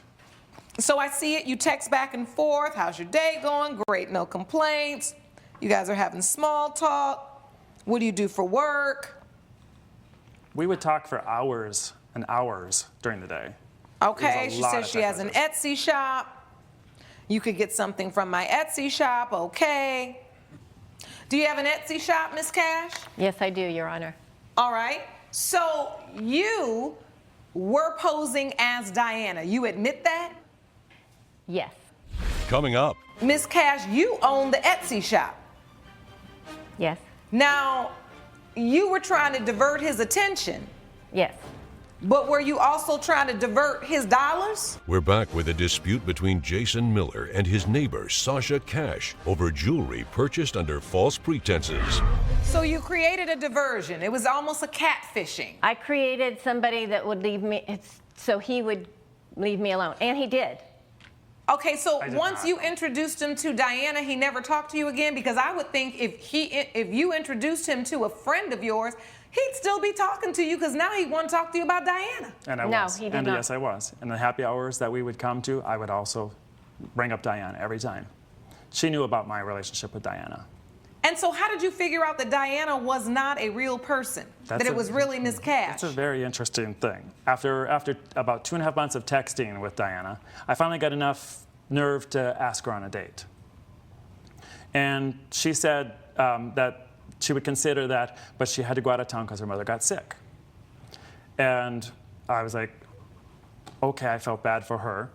So our texts got less and less. And so I messaged her to see how she was doing. And mysteriously enough, her mother was getting sicker by the day. And so I was feeling bad for her. She was talking about how stressed she was, how finances were bad. And so I decided to offer to help her. And she said, okay, well, if you want to help me, you can buy some stuff from my Etsy store. That would help me a lot. That is not true, Your Honor. That's in the text messages that she has. I saw you say I have an Etsy shop. Yeah, well, I have text messages. I'd like to see your evidence, please. Yeah. Thank you. I told him repeatedly. Thank you, Sean. You're welcome. I made it very clear. I told him repeatedly that I do not want his help, and that if he kept insisting, and I finally said, well, if you feel like you... Well, your evidence states, Mr. Miller, that you asked her what she did for a living, but the response is, well, if you want to help out, you could get something from my Etsy shop. That is from Diana. If you want to help out. That's after, if you... No, that's before. That's this is after before. he asked me. He kept saying he wanted to help. He wasn't going to take no for an answer. My texts precede hers. Well, yeah, because this text is at 12:31 p.m. and the text you just gave me are at 12:44 and 1:57.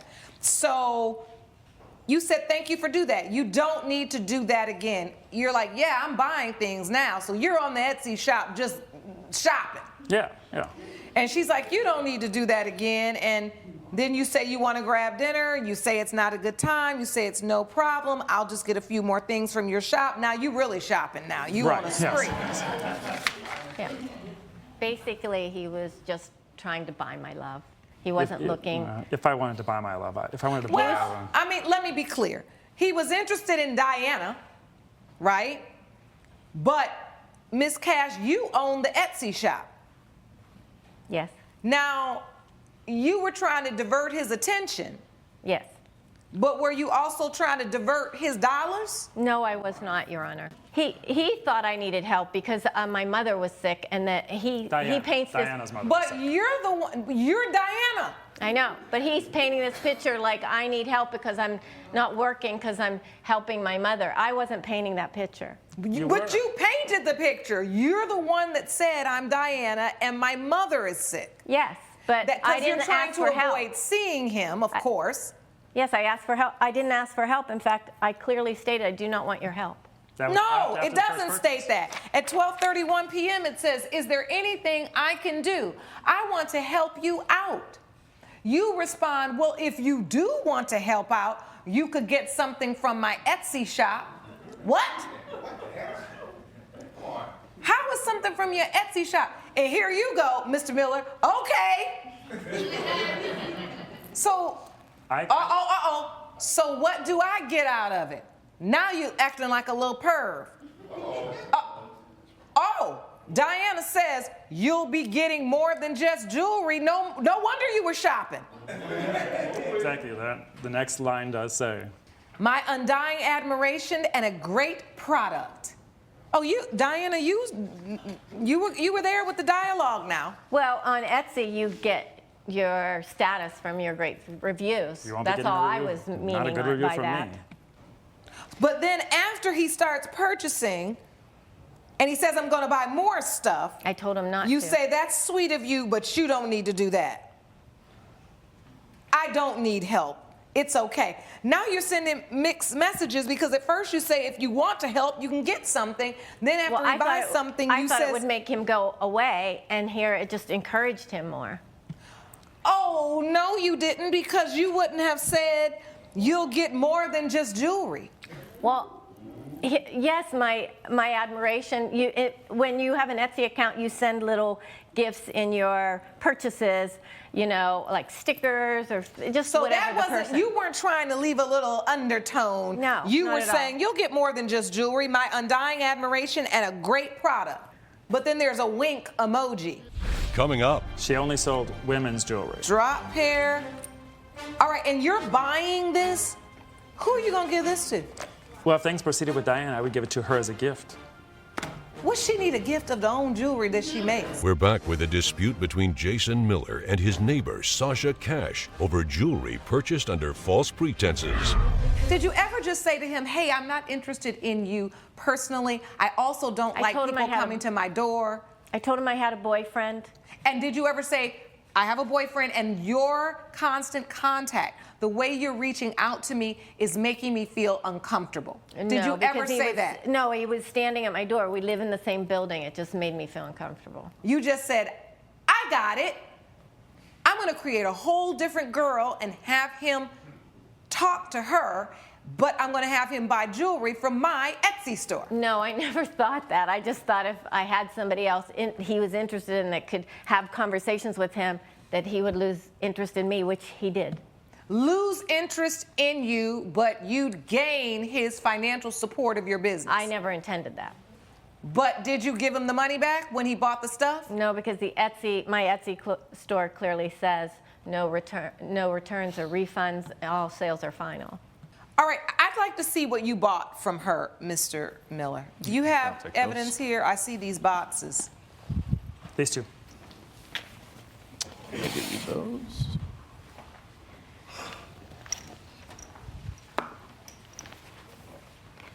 There you are.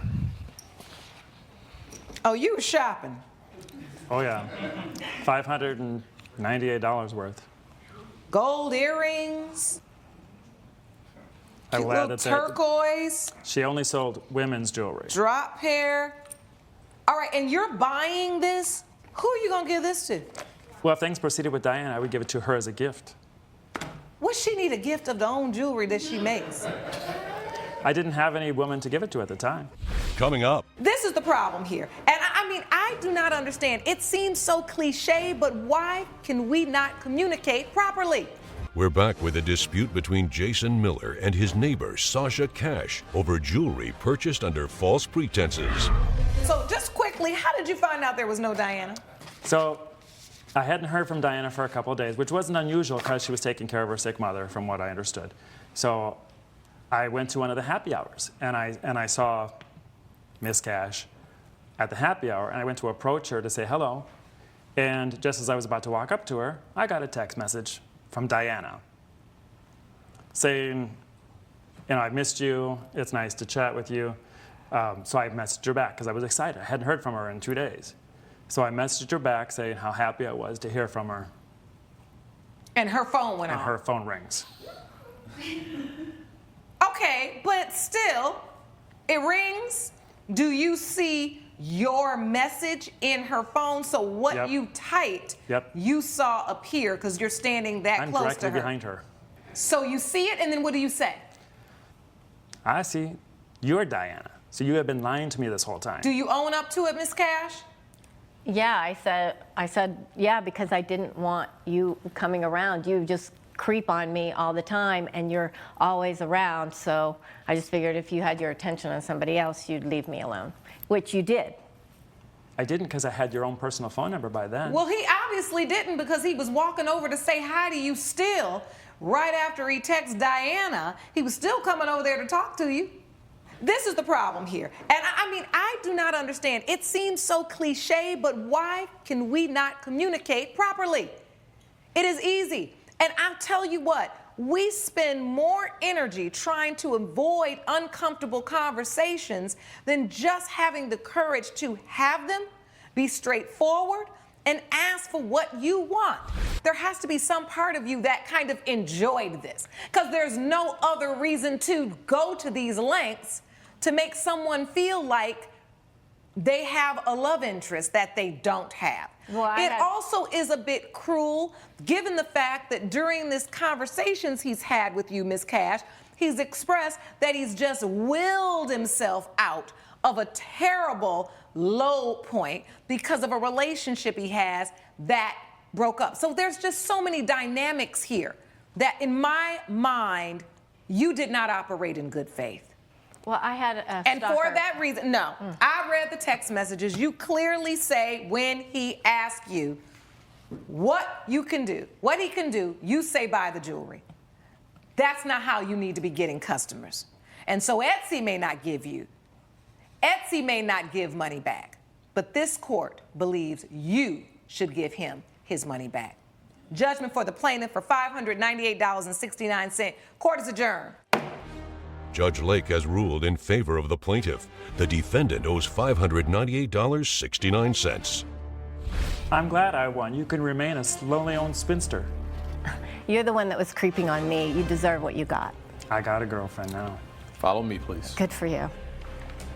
Mila Wesley claims her snowboard was broken in half after she loaned it to her friend's girlfriend during a weekend getaway.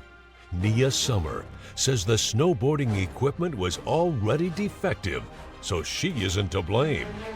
All rise.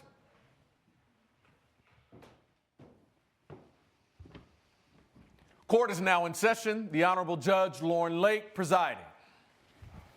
Please be seated. Hello, Your Honor. Hello. Thank you, Sean. Good day, everyone. Good day. This is the case of Wesley versus Summer. Ms. Wesley, you are suing Ms. Summer for $610. Is that correct? Yes, For Your Honor. damaged snowboarding equipment. Is that right? Correct, Your Honor. All right. And the defendant, you say you do not owe the plaintiff anything. Is that correct? Correct, Your Honor. All right. Tell the court what happened. Hello, Your Honor. I am Mila Wesley, and I am suing Summers here for $610, as you stated, because I live in Denver, Colorado, and I invited my friend Matthew, who is her boyfriend, up to my beautiful cabin up in Breckenridge for the weekend for all of us to go snowboarding together. How many? 5 people, but the important ones are the 3 of us. Okay. No, the rest. The other 2 don't count. They don't count. Irrelevant souls. All right, so you invited 5 people to a snowboarding trip. What happens? So we drive up on a Friday night, get ready to go snowboarding in the morning. This is my first time meeting Nia, and we're all excited because Matthew's been a friend of mine for 3-4 years. He has never met anyone that he's super in love with or connected with, so I was excited. Nia is a skier, which of course is totally fine. So we all drive up on the Friday and get ready to go on the Saturday. As we get there on the Friday night, unpack all of our things. Summers declares that she forgot one of her skis, which, it's a mistake, whatever. And she's like, yeah, I'll just rent some new skis in the morning or whatever. And I said, no, it's going to be super busy. There's a bunch of beautiful, fresh powder out there. And the lineups for the rentals are going to be astronomical, and the rental equipment will be subpar. So I said, why don't you just use one of my other snowboards? And that way we can all go up and have fun together. She said, no, I don't think I want to snowboard. I said, yeah, I'll teach you. I'll spend time with you. I'll coach you on some of the smaller slopes, and we'll all just have a good time. One Saturday morning came around, we all went to the mountain together, and we were just, having a blast. And I took her up one of the smaller mountains and taught her how to snowboard. And then I went off with Matthew and our other friends and went down some of the bigger runs. And so you just took her up and taught her how to snowboard in 2 minutes? I was with her for an extended period of time, How teaching extended? her. A couple One runs. run, Your How long Honor. was she with you, Miss Summer? One run down the hill. So I feel whatever irrelevant amount of time it took to get up the hill, and one time down the hill, which was equivalent to maybe 15 minutes. All right, so you went for one run down. Yes. And you were using her equipment. Her faulty equipment, yes. The equipment was, you say it was faulty? I believe it was faulty. How is it faulty? Your Honor, I'm not familiar with snowboards, so you'll have to forgive me. I had never snowboarded in my life, but I do know skis very well. My feet were not secure to the board, and that was faulty bindings. I never felt steady or balanced on the board. So yes, we went up a second time, and that is where my lesson, which was meant to be a 2-hour lesson, ended at the top of a mountain. I'm not a snowboard instructor, but if she you were did that, offer her services but if to you teach me. are that uncomfortable, then why didn't you say something or say, you're an adult, right? You can make your own decisions, and I offered you my equipment so that you didn't have to A, spend more money, and B, well, actually, she was willing to spend the money. You talked her out of it. Per your own testimony. We didn't talk her out of it. We suggested it because we didn't want her to have to waste all that time. I thought the other two people were irrelevant. Matthew, her boyfriend. Okay, her boyfriend and you. Yeah. You guys both just suggested, just use mine. Don't buy your own. Exactly. Okay, so I would tend to disagree, Your Honor. Respectfully, Matthew has never pressured me into anything that I do not want to do. He could tell I was uncomfortable. I expressed no interest. In fact, I expressed disinterest in snowboarding. I'm a skier. Does anybody have any pictures of this? Yes, I'd like to present any evidence. And so you are a skier. I'm a Ms. Summer. skier. I don't do either. So you guys have to enlighten me. She promised me 2 hours. I told her I was uncomfortable after one run. So then what happens? You after one run, you were uncomfortable. So why'd you go on a second run? Thank you. Coming up. I started going so fast, and I tried to veer off to the side so I don't hit other people. And at that point, I have a tree coming at me so fast, faster than I've ever gone on the snowboard before. And later. The 6th month, things began to change. How did they begin to change? What happened? Her boyfriend was cheating on her. We're back with the case of Mila Wesley, who blames Nia Summer for destroying her snowboard.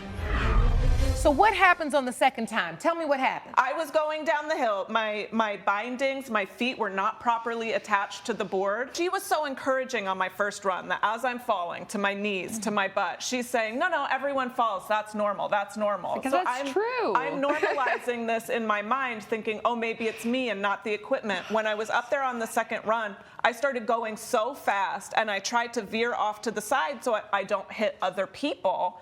And at that point, I have a tree coming at me so fast, faster than I've ever gone on the snowboard before. All I could do was move my own body, and the one thing that she did thankfully teach me was to fall back towards your butt. So as I'm pushing back to land on my butt, my snowboard goes out in front of me, and that is what thankfully impacted the tree. I could have been seriously injured. Went feet first with the board up into the tree. And it snapped the board in half. And That's it snapped how in fast half. I was And this going. is the picture that we're seeing right now This is on the the faulty monitor. binding. That's the board. Oh, that's the board. See where the feet clip in?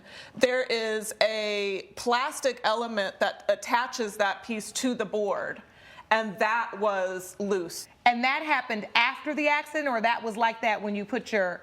You know, it may have been like a small crack or something. And were you physically injured, Miss Summer? At that point, no. I had what I would call like normal bumps and bruises from falling to my knees and my butt during those. But the impact of the tree. You didn't have to thank go to the God, hospital. No, I did not. All right. So you get down there, you meet down. She says the board breaks. What do you say? I first, like I said, asked her if she was okay, and then I said, okay, well, you broke my snowboard, so a human person and a kind person would say, yeah, let me compensate you for that. I'm sorry that this happened. This was at the end of the day, so we were ready to leave anyways. I see evidence here for the snowboard for $442.44, and you've also submitted an invoice for the bindings for $168.75. This is the cost to replace, I presume. Yes, Your Honor. All right. Ms. Summer, what I'd like to know from you before I give my ruling is when you decided to make the second trip down the hill, when you said, I don't feel comfortable, I don't know what I'm doing, but I'm going to do it anyway, was there anyone else with you? No, she had left me. So you just decided to go by yourself? Yes, there are other skiers and snowboarders coming off the lift, but they quickly make their choices and descend. So it's not like yeah, but if hangout you're spot. so uncomfortable, you can also ride the lift back down the mountain. You don't have to snowboard, and they will, at the chairlift, they will let you back on and ride back down. Or you can call, one of the patrols up there, and they will escort you down as well. Or you can remove your snowboard and walk yourself down. You got all the answers. I got all the answers. And guess what? The way you just rattled on, it immediately took me back to the moment that she just said, I'm going to wait for the place to open and I'm going to rent some skis. And I could hear your mouth just a-going. You don't have to do that. All you have to do is do this because you can use my equipment, because it's just how you just went on your little whole verbal exercise. I can see you doing that. And there's so much at play here. There are dynamics as it relates to the sport and doing something new for the first time. There's also social dynamics of her being the girl that's here with a group of friends that she doesn't know and just trying to fit in and having the peer pressure of, all right, well, I don't want to hold the trip up. Let me just do what other people want me to do. That's where you went wrong, Miss Summer. Because you had in your mind what you were going to do, what you were capable of doing, and what you knew how to do. But you allowed them to coerce you and basically convince you that you're going to be helped. All you have to do is get on this snowboard and go. So there's something called assumption of risk, right? When someone assumes a risk of doing something, then you're responsible for the risk that you take. I do believe that. And I believe in this instance, you did assume the risk when you got back up to that slope and went down. And I'm done hearing testimony. Now, Ms. Wesley, I also think you assumed a risk, but a different type of risk. You let an inexperienced snowboarder, someone that has no experience, that you know has no experience, that you know relied on your tutelage and your teaching and your coaching. You did not spend enough time with her, and because you wanted to get along with your trip, you left her there with your equipment, not monitoring her or your equipment, and you were at fault as well. Because of that, I'm going to split the difference between the two of you. You both are at fault here. You both were negligent, and you both deserve to have some liability in this situation. Judgment for the plaintiff for $305. Court is adjourned. Judge Lake has ruled in favor of the plaintiff. The defendant owes $305. Told you so. Wasn't all my fault.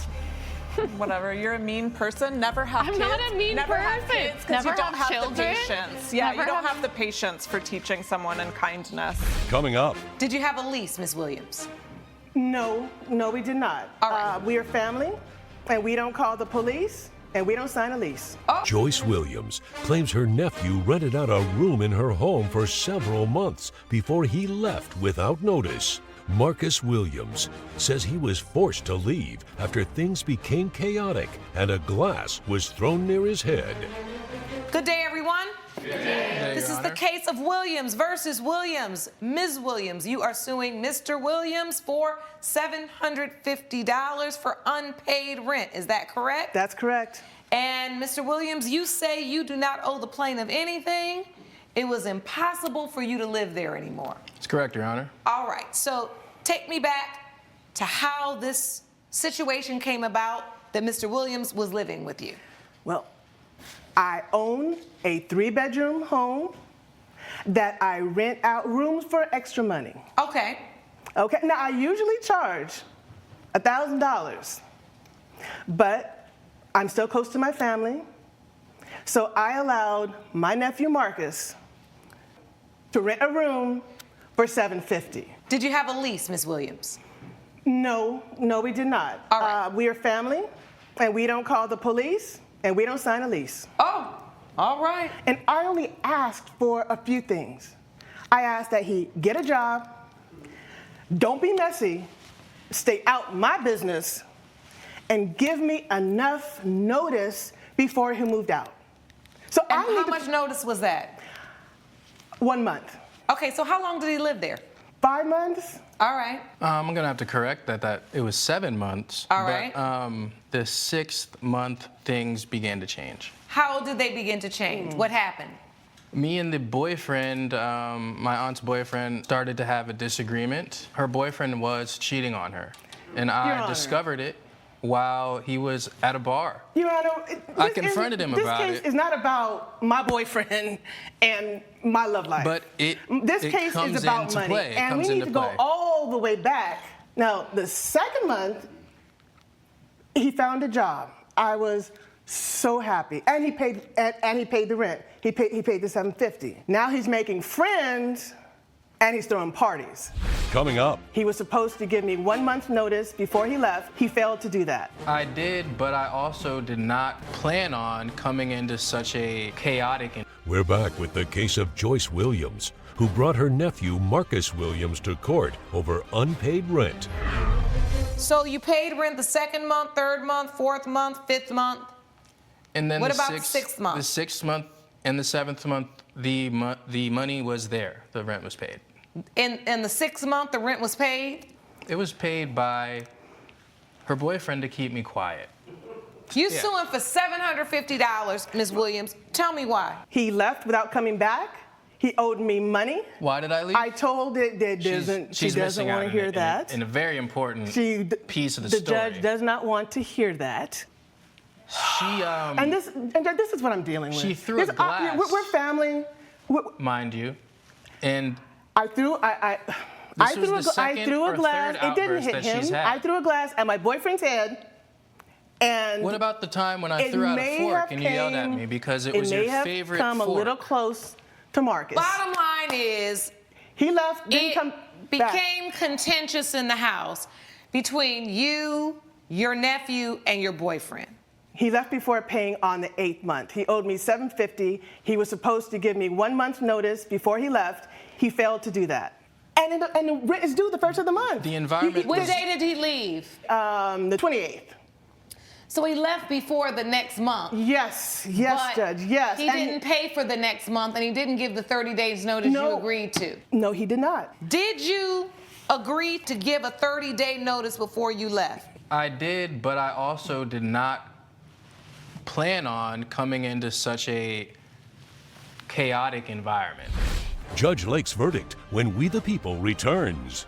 Mr. Williams, you agreed to live in your aunt's home month to month. Your Honor, there is no paperwork, with all due respect. But when there is no paperwork and there is no lease, usually the court and the law assumes that it's a month-to-month tenancy. If you wanted to leave and it was so contentious and you didn't feel safe, you do what you should do. You just give the 30 days notice. Now, your aunt had already given you a break. She never charged you for the first month that you never paid for, but you could have at least given her that last month's rent. And if it was going down the way you said and you wasn't really paying it anyway, you should have just got that month paid like you did the last two and given the 30 days notice and left the best you can. For this reason, judgment for the plaintiff for $750. Court is adjourned. Judge Lake has ruled in favor of the plaintiff. The defendant owes $750. We did not have to do all this. I'll have to take responsibility for it, but, Natasha Wallace claims a hairstylist misrepresented his all-inclusive microlink package, which ruined her hair. Daniel Morrison says it's not his fault that she didn't follow his aftercare instructions. All rise.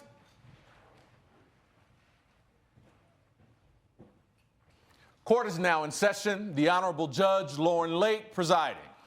Please be seated. Good afternoon. Thank you, Sean. Good day, everyone.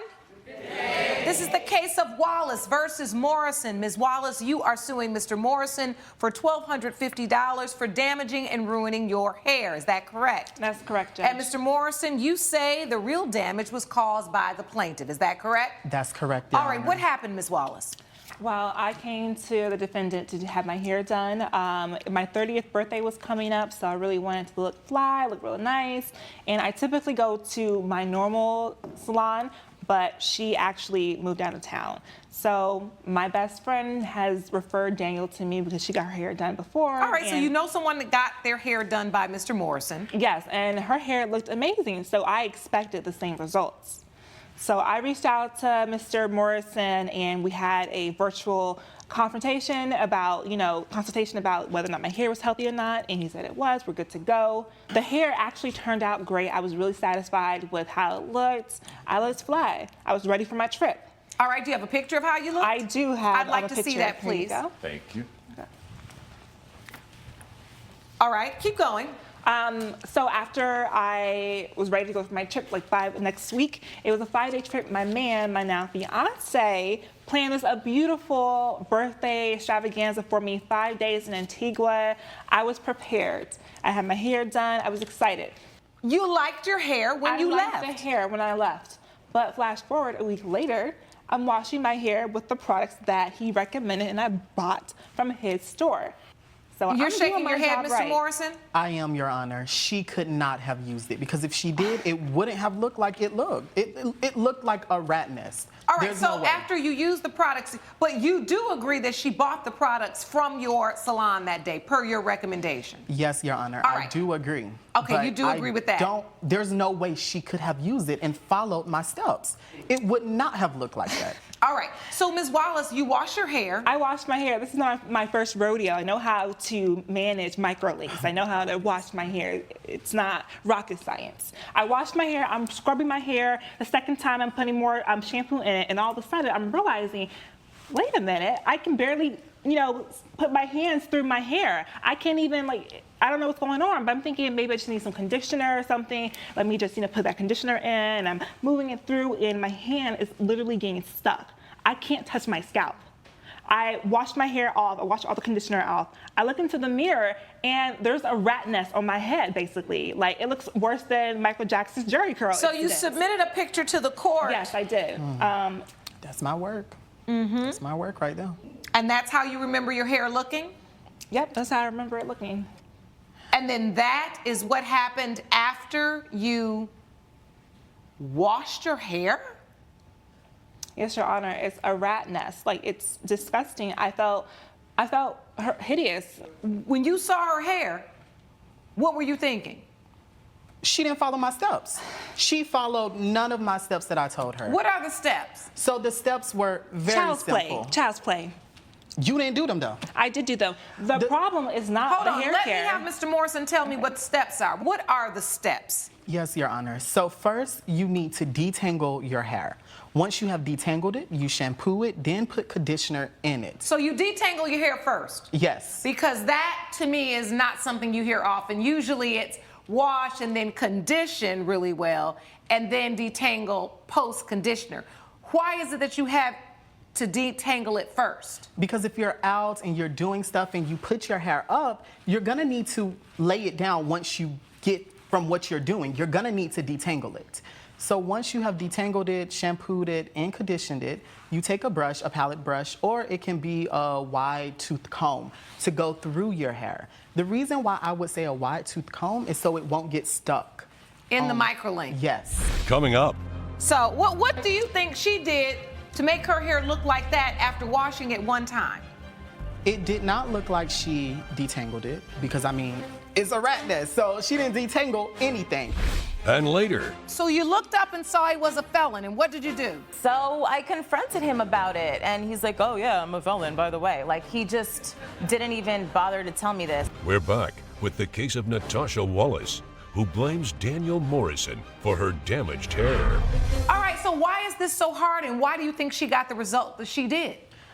To be honest, Your Honor, I don't think she did anything I told her to do. What do you think she did from looking at this picture? You're the only professional in here. So what do you think she did to make her hair look like that after washing it one time? It did not look like she detangled it because, it's a rat nest, so she didn't detangle anything. And I'm pretty sure she didn't use the shampoo and the conditioner that I provided for her. Your Honor, I did. It had nothing to do with the shampoo. It had everything to do with the package of hair that was used. Let me tell you exactly why I went to Daniel, because he had an all-inclusive package. I asked him, can I bring my own hair? Because that's what I usually do. This is not my first time getting marketer links. But he said no, he uses his own vendor. I do, and Your this Honor. vendor I've used them for 5 years. Clearly did not have problem. any human hair, because my hair would not end up like that. And even when I was drying my hair, I'm smelling plastic burning. human hair does not smell like plastic when it burns. So did you ask him, is this human hair or is this synthetic hair? It was supposed to be human hair. Did you ask him when you smelled the plastic burning? Well, after I smelled the plastic burning and everything, I did call him and have him see my hair. I asked him. Oh, you mean you smelled that after you left? Yes, this was after when I washed my hair. When I was washing my hair and trying to, at least dry it or something so I could do something with it. So while you were getting your hair done, you never questioned whether or not it was human hair because you had asked for and requested human hair? Yes, it's typically How always much did you human pay hair. Mr. Morrison? I paid him a lot. I paid him $900 altogether, $100 for the deposit and $800 for the service. So then what happened? So after that, everything happens. I got back home, but of course, I tried to make it work. I put on a scarf for my head, and it still was not given what was supposed to be given. So I Your Honor, told the my moment she called me and told fiance, me- I'm sorry, I'm still speaking. You've been I talking told for my Okay, hold on, one at a fiance- time. Finish up, Ms. Wallace, because I need Mr. Morrison to have an opportunity to respond to this. So what happens? So I call him, FaceTime him so he can see my hair. He's like, yes, that's not how it's supposed to look. No, duh. So he says, when I get back in town, come to him. I do that. And I come to him. He says, yes, I will fix it for you, but you need to pay me $450. After you already messed up my hair, you want me to pay more money?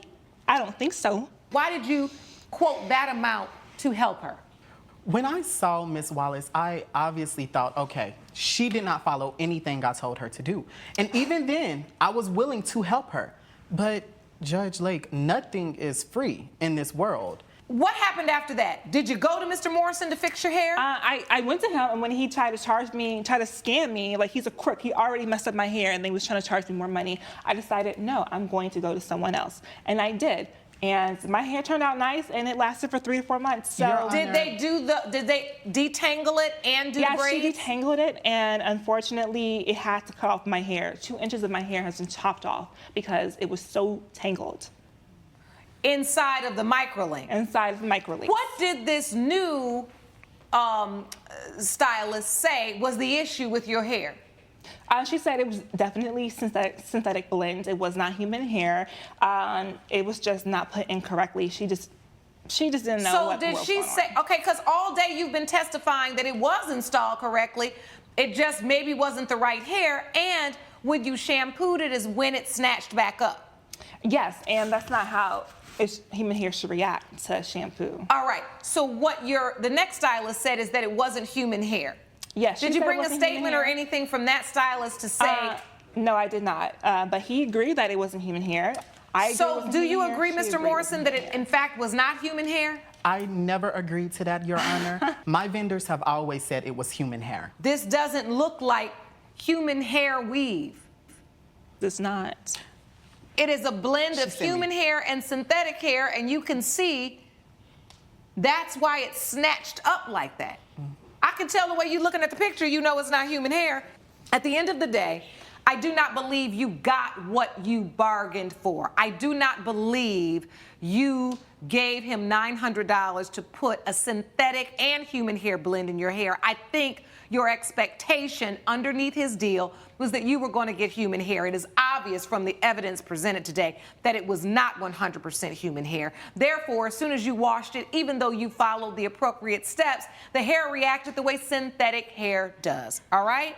Then you went through the trouble of having to go get it taken down by somebody else. And this is one of these great instances, Mr. Morrison, in business where you learn that sometimes it's better to make the customer happy.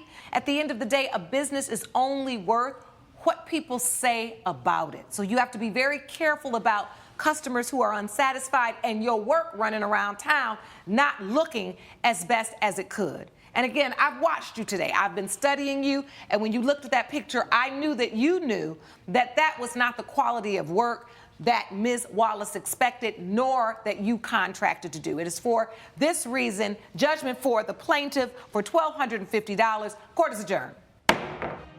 Judge Lake has ruled in favor of the plaintiff. The defendant owes $1,250. Well, I'm not surprised that I won. If it looks like a scammer, if it walks like a scammer, it's a scammer. You're a crook. Girl, you barely won. Coming up. Once she confronts you with this, what do you say? Well, she confronted me by blasting it on social media, so she was a real child in that respect. I didn't say anything that wasn't true. Thomas Jones claims he was forced to leave town after his ex-girlfriend's social media posts ruined his life. Samantha Nile says she had to warn the neighbors about who he really was. Good day, everyone.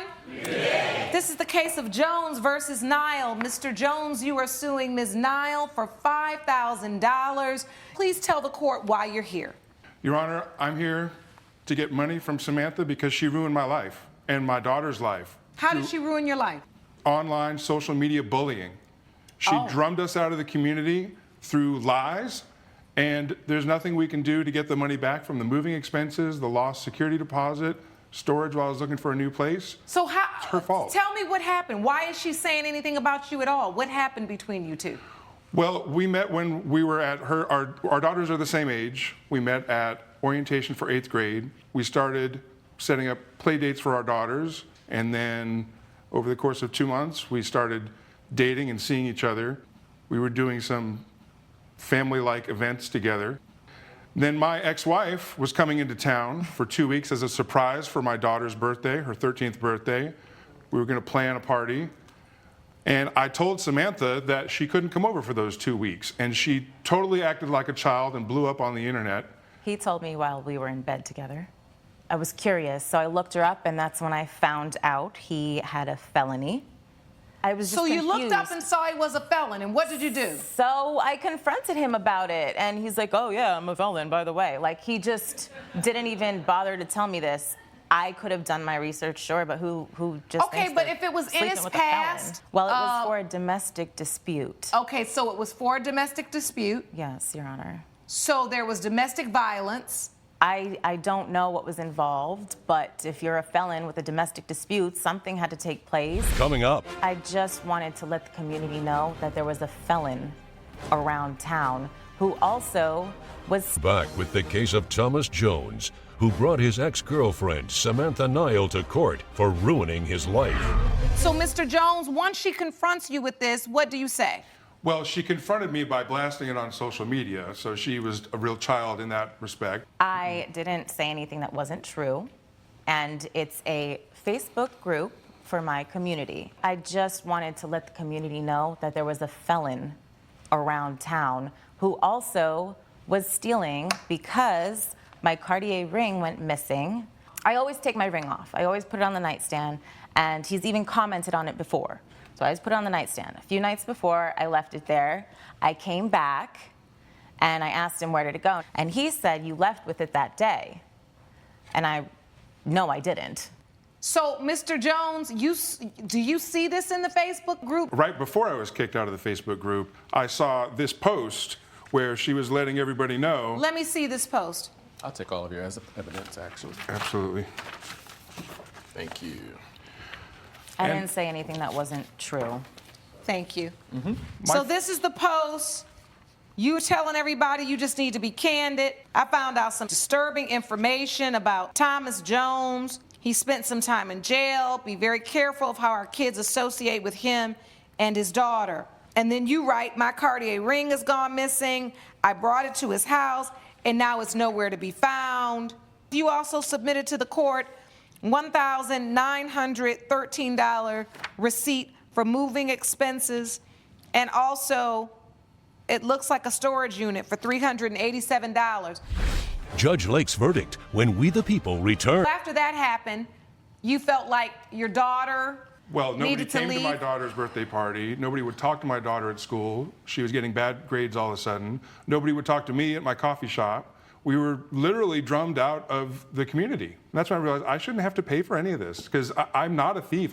She has no proof that I took anything. In fact, my daughter is still friends with her daughter on social media, and there's a screenshot of a tweet of her daughter gloating about stealing the ring. My daughter did not steal my ring. So her daughter is a thief. In fact, this is a tweet from Madison Nile that says, my mom is such a B. I got the ring. That'll teach her. She told me that she was mad at me one day, so she just tweeted something. A defense to defamation is truth. You are a convicted felon. But then I hear your daughter taking a claim in actually taking the ring. And it's for that reason I'm not going to have you collect the full $5,000. But I will say, because you posted that, understanding that there still was a question about how that happened to you, Ms. Nile makes you liable, judgment for the plaintiff, for $1,500. Court is adjourned. Judge Lake has ruled in favor of the plaintiff. The defendant owes $1,500. I don't think it's entirely fair, but, you know, at least it's something. I don't owe him anything. She needs to be taken down several pegs in her community. It's out of control. Tiffany Mendoza claims her trainer promised her perfect abs in 90 days, but she didn't see results. Sam Lowe's says Ms. Mendoza didn't stick to the program and skipped weekly check-ins, so she has no one to blame but herself. All rise.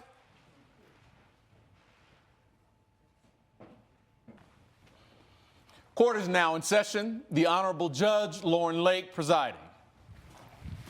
Good morning, Your Honor. Good morning. You may be seated. Good day, everyone. Good day. This is the case of Mendoza versus Lowe's. Ms. Mendoza, you are suing Mr. Lowe's for $1,000 because you say you did not get the results that you were promised from a 90-day ab challenge. That's right. And the defendant, Mr. Lowe's, you say that the plaintiff failed to fulfill her obligations. Is that correct? Yes, Your Honor, that's All correct. right. I want to understand this ab challenge. Where did you hear about it? How did you meet Mr. Lowe's? Explain to the court, Ms. Mendoza, what led you here.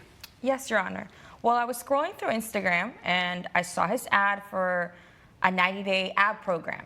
It's about to be summertime. I wanted to get my abs ready. So I contacted him, I reached out, and he had me pay $1,000 up front for meal plans, workouts, and weekly check-ins.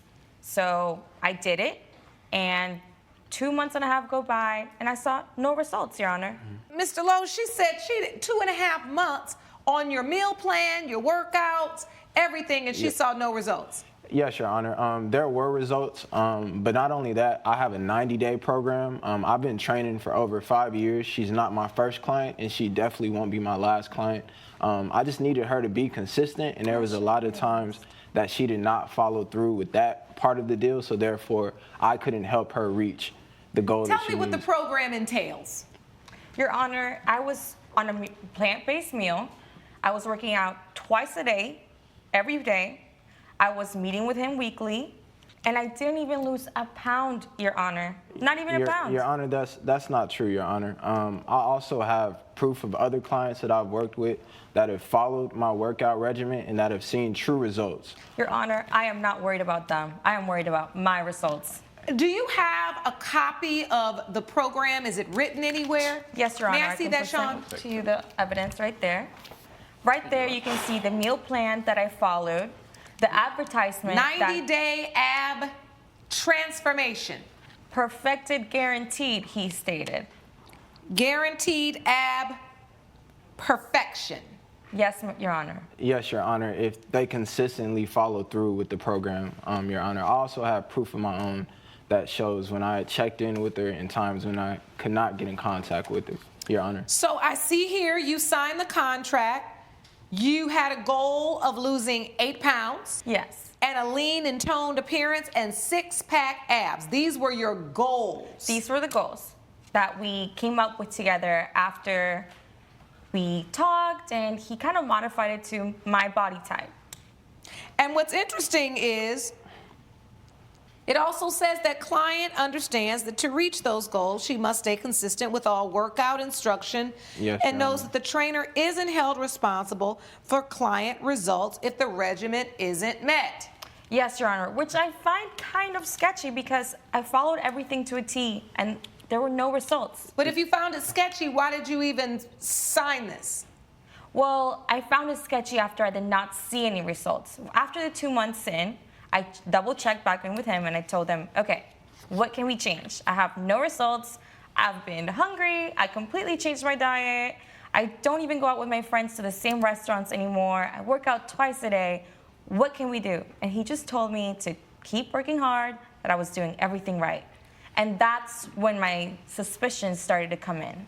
that he was running a scam? Exactly. So, Mr. Lowe's? Yes, yes, Your Honor. Ms. Mendoza is saying she's an unsatisfied customer. She Yes. says she went through your program and followed it to the T for 2.5 months, Yes. only to get no results. Yes, so actually, I have proof. Number one, it is a 3-month process, so even if she wants to say she's came to me for 2.5 months, it takes a full 90 days, Your Honor. And I have proof if I can provide the proof I'd like you. to see that, please. Okay. Coming up, I see abs coming in, don't you, Sean? I see several ads. And, Yeah. and that's just from 2 I mean, months, the Your Honor. gallery can see abs, right? Yes. Shoot, I'm about to get on Mr. Lowe's program.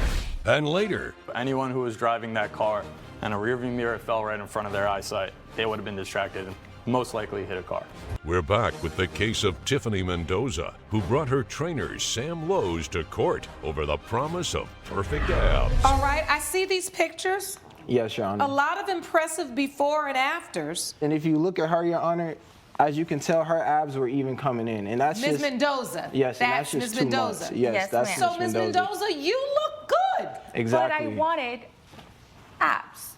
I can see paid abs. $1,000 for abs. It On a would take teacher's the- salary, that's a lot of money. So what about that picture doesn't say toned abs to you? I wanted a six-pack.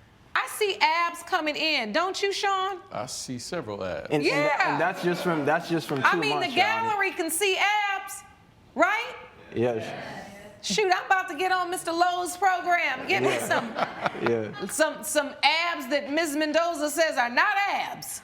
But anyway, Mr. Lowe, to be very honest with you, Yes. this customer expected something different than what she got. My part of the deal is to give her consistent training.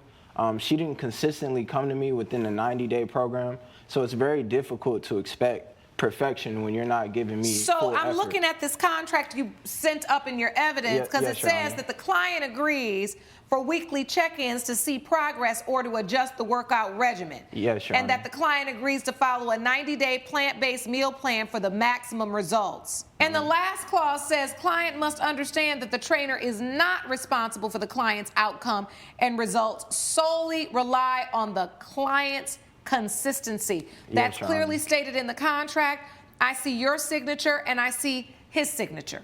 Yes, Your Honor. I was consistent, Your Honor. Also, Was she consistent, Mr. Lowe's? No, Your Honor. Also, in the proof that I gave you, I also have details of when I reached out to her in our weekly check-ins.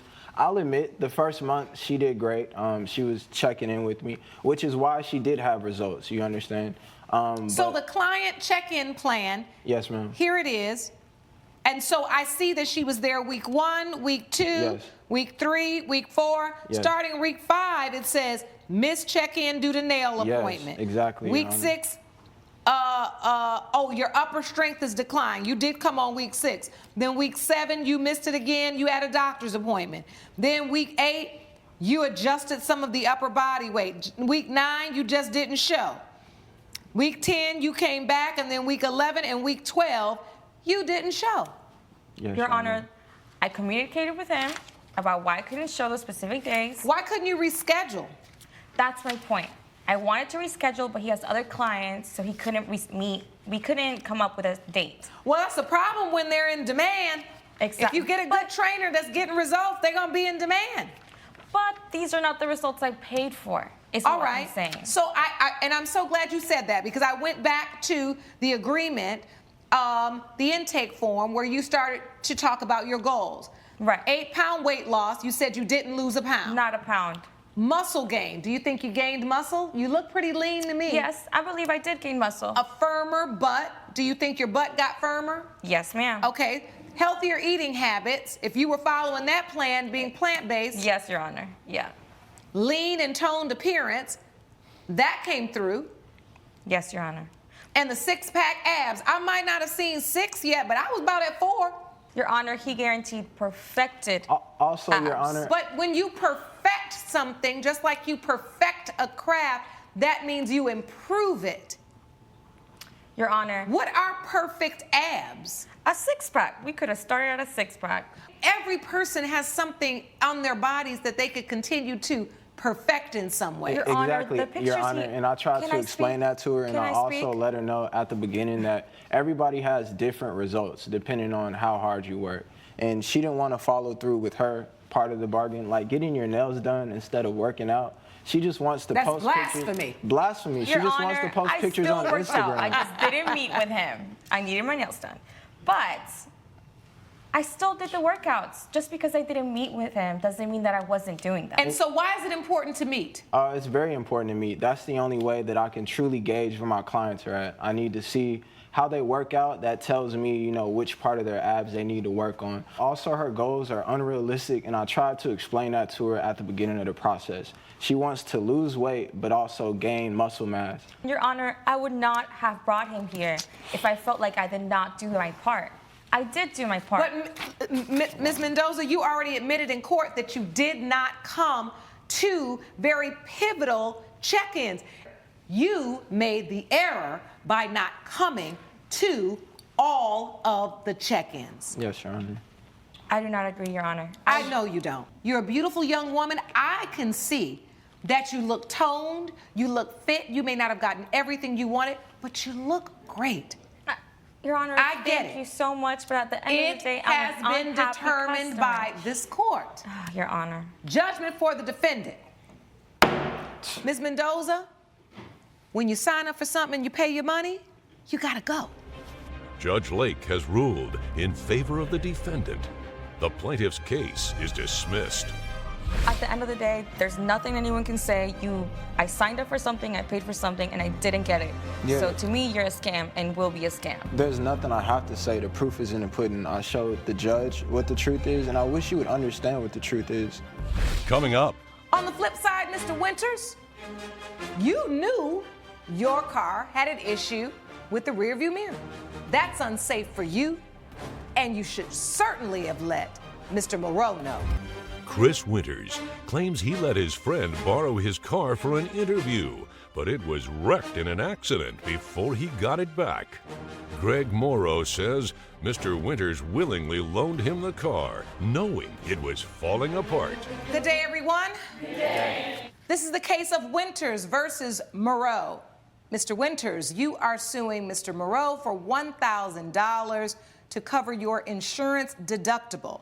Mr. Moreau, you say the accident was all the plaintiff's fault. Is that correct? That is correct, All right, Your Honor. let's start with you, Mr. Winters.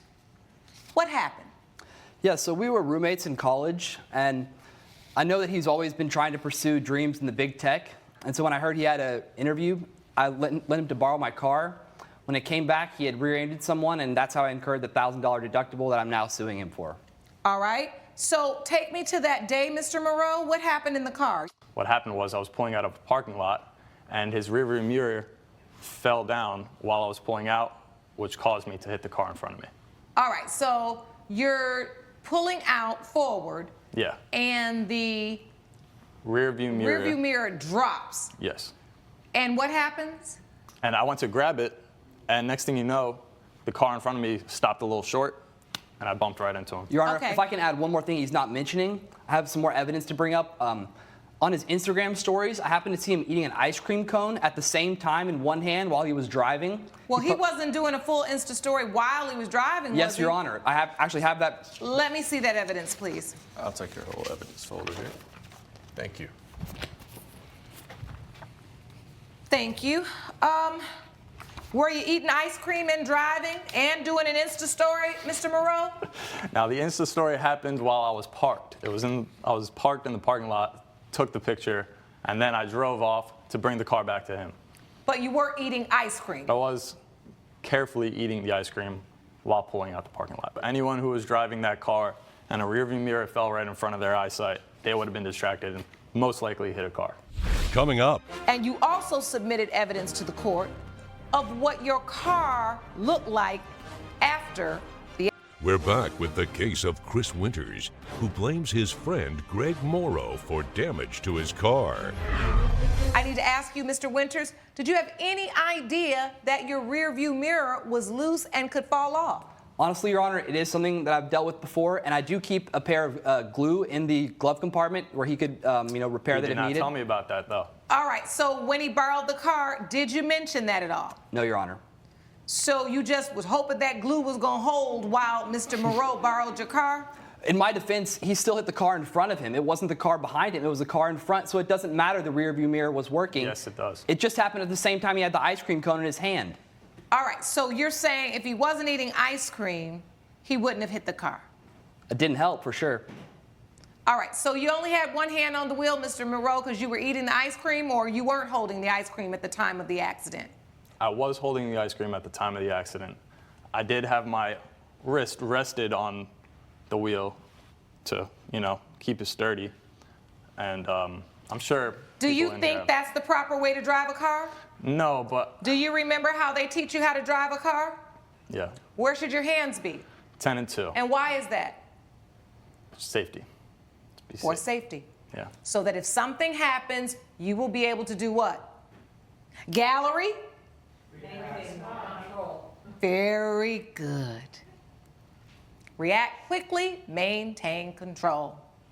On the flip side, Mr. Winters, you knew your car had an issue with the rearview mirror. That's unsafe for you, and you should certainly have let Mr. Moreau know. Judge Lake's verdict when We the People returns. So now I'm looking at your invoice here, and you also submitted evidence to the court of what your car looked like after the accident. That is a significant amount of damage. That says to me you weren't just pulling out of a lot. You were going at a speed over what you would go pulling out of a parking lot. Well, the car in front of me stopped short pretty fast and just caught me off guard. When you borrow somebody else's car, I think you would owe even a higher duty of care driving someone else's car to make sure you're not doing anything that could distract you. So I think both of you are responsible, and both of you should contribute to this deductible. For that reason, judgment for the plaintiff for $500, which is half of the $1,000 petition for. Court is adjourned. Judge Lake has ruled in favor of the plaintiff. The defendant owes $500. So what do you both think about the verdict? It's not quite what I wanted, but I'll accept it. Yeah, I guess it's fair. Are you guys still friends? We'll have to see about that. Yeah, maybe get an ice cream cone, talk about it. Bobby Brenner claims his reputation was trashed after a tennis player had him kicked out of a charity event. Katie Berkeley says Mr. Brenner was the one who was trashed, and that's what got him in trouble. All rise. Court is now in session. The Honorable Judge Lauren Lake presiding. Good morning, Your Honor. Good morning. Please be seated. Good day, everyone. Good day. This is the case of Brenner versus Berkeley. Mr. Brenner, you are suing Ms. Berkeley for $2,426 for defamation of character. Is that correct? That is correct, Your Honor. All right. Please tell the court what happened. Well, I would like to start out by saying I've been a huge fan of tennis and a part of that community for a very long time. I've gone all over the world checking out different tournaments and played a bit myself. With that kind of, being really what I care about the most. And how this all came to be is we ended up at a charity event about 7 months ago that was going to be played at my club, the Desert Tennis Club. And that was where this altercation initially happened. I have been following Miss Berkeley's playing career, and also as well as Brianna. I've been, very interested in seeing how they both play. They're both great talents. So they started playing each other. They were the two opponents there, and it was, it's a charity game, so it wasn't anything serious. It wasn't a big deal. Katie was able to get a couple of aces, which I thought looked a little out. So I yelled out, "Kiss my ace," after that happened, and it got some laughs and everything like that. So I didn't think it was a big deal. But then she comes up, Katie does, and yells to us, "Shut up." And so we're like, okay, it's not a big deal. This is just a game. We're just trying to have fun. Brianna ends up winning the first set there, and we're kind of getting a little into it. It's basically shouting. Who's we? Me, the crowd, we're kind of getting into it. We're cheering on Brianna, trying to, get her to win the next set, obviously. But Katie starts really taking it to her and actually ends up winning. So they're all tied up at that point, and that's one set apiece. And so I start getting the crowd into it again, start chanting, Brianna, Brianna, like that to kind of get them more into it. And what is your point?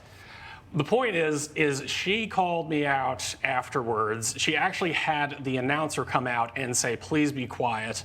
And she grabbed the mic, yelled, get that drunk guy in the yellow t-shirt out of here. He's ruining the game. So I had to be kicked out of it mid-match and basically was treated like, So, just some Mr. drunk Brenner, I alcoholic. want to be clear. You took it upon yourself to decide that this entire tennis charity event needed to be more lively, so you started to engage the audience and start chants?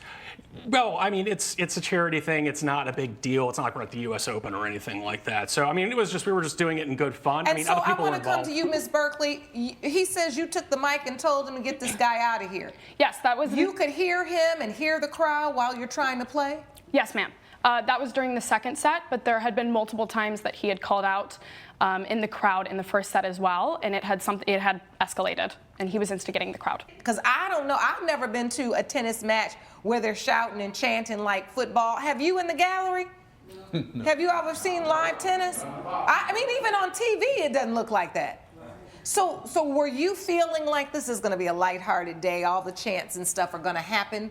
No, Your Honor. I wasn't. I was playing against one of my good friends, Brianna, who's here with me today.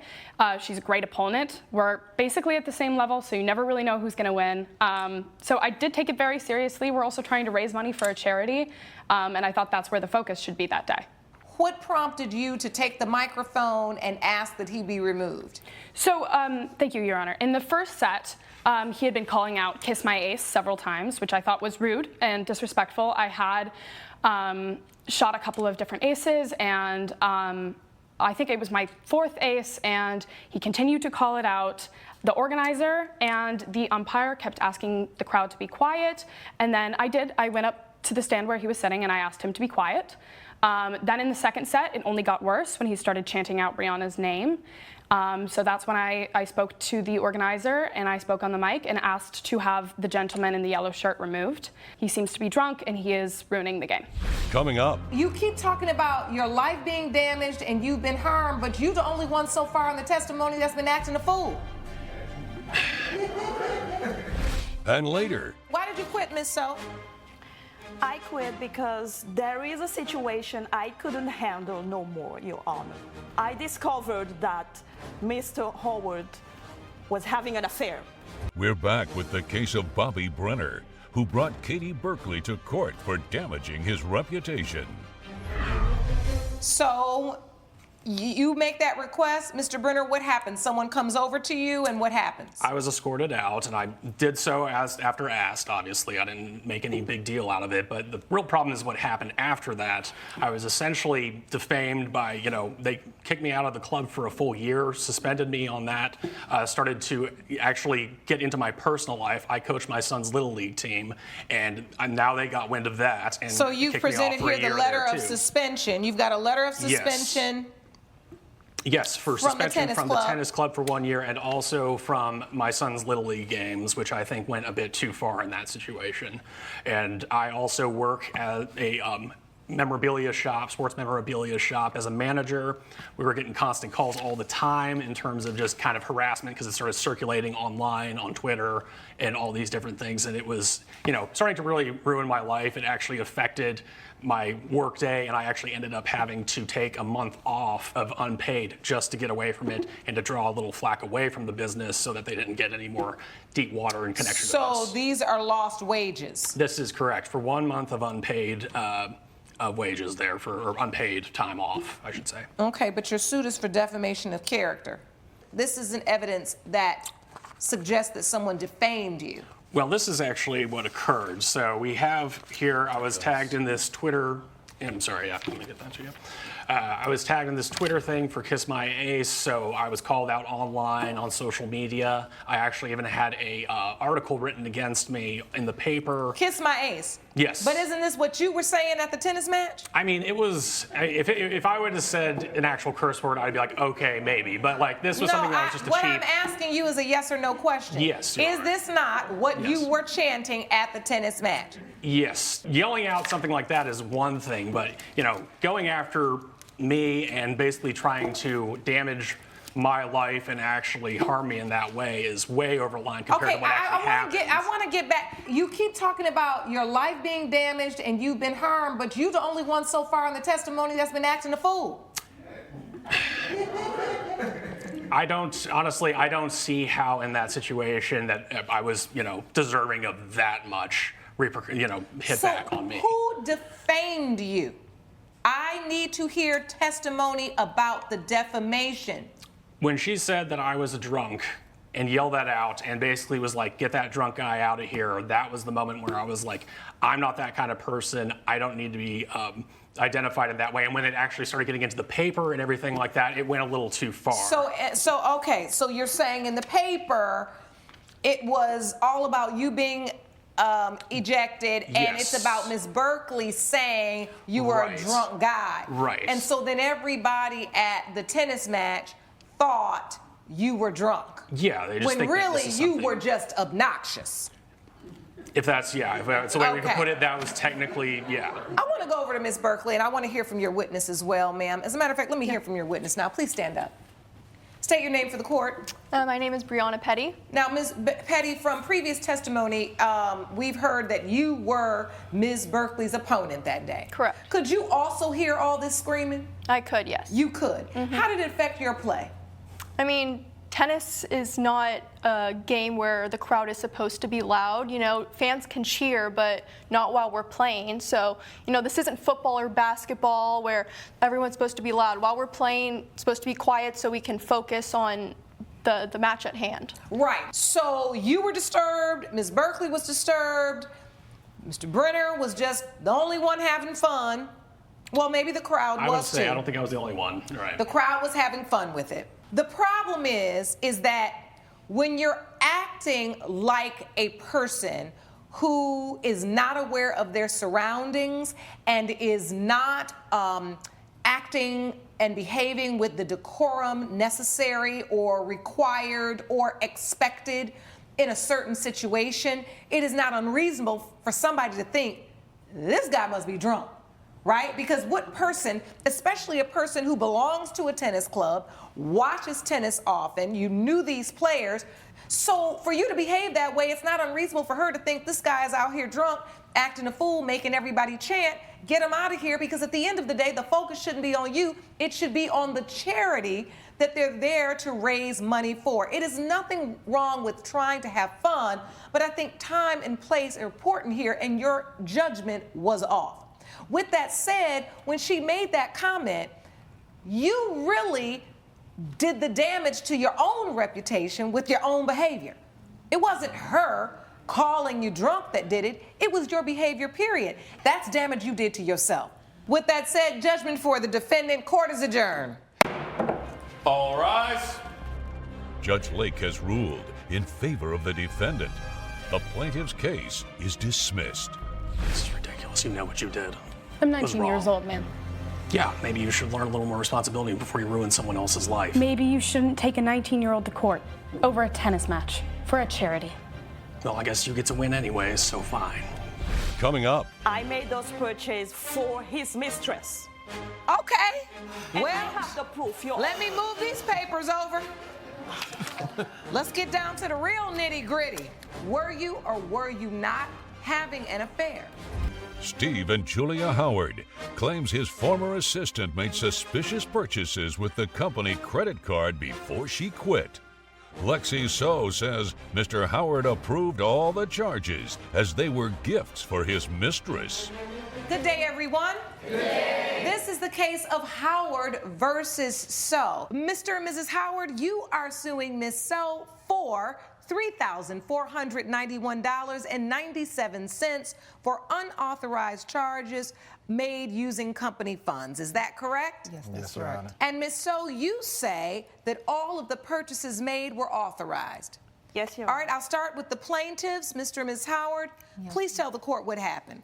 Okay, I'm here to sue my husband's former personal assistant for unauthorized charges that she made with the business card. You and your husband own the business together? Yes, ma'am. Yes. Okay. Again, he gave her this business card that he allowed her to use, but just for business matters. All right, let's get to the point where you feel like you were made aware that there was some unauthorized charges going on.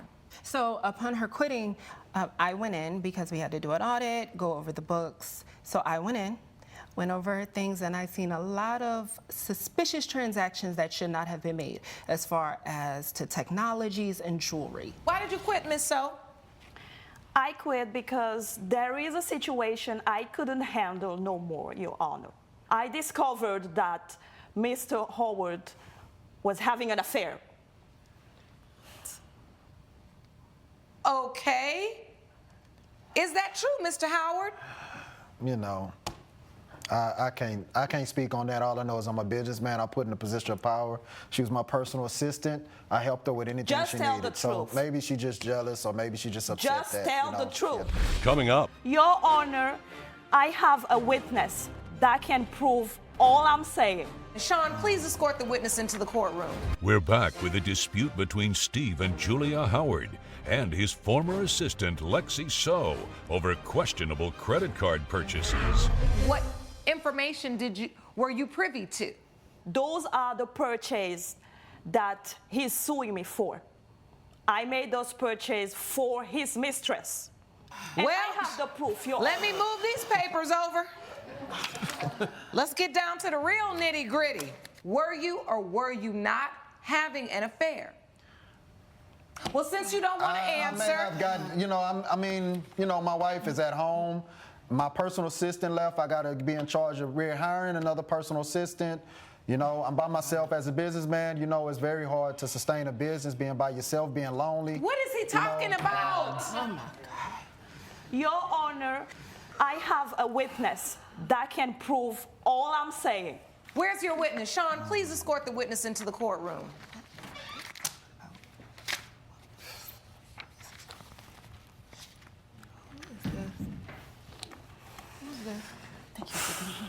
Ma'am, you've already been sworn in. State your name for the court. Sarah Jones. Ms. Jones, what do you know about this situation? Well, I started working for Mr. Howard about 3 years ago. He hired me. I'm a freelance graphic designer, and he told me that he was separated from his wife and that they were getting a divorce. He told you he was separated? Yes, Your Honor. Are you all separated, Ms. Howard? Judge Lake's verdict when We the People returns. You thought he was separated, but the truth is he wasn't even separated. I'm learning that now, yes, Your Honor. So, Mr. Howard, do you have anything to add? Sounds like you were having an affair with Ms. Jones. No, I just had her help him on my new logos. That's it. So you're not admitting to an affair? She helped with my logos. She helped with the infrastructure of my business. We had a few times where, we met. For once? So, Your Honor, the what's been submitted into evidence, those are gifts that were given to me, okay, by Mr. Howard. Who is buying a diamond necklace for just a simple friend? I just love doing business. That's all I can say. Well, Mr. Howard, you definitely sticking to your story. Your Honor, I love taking care of my people. I just love looking out for women. Black You're just women going to at stick to that. this story, right? That we didn't have any. Your Honor, we were in love with each other. Love? We had Really? something special. I thought we had something special.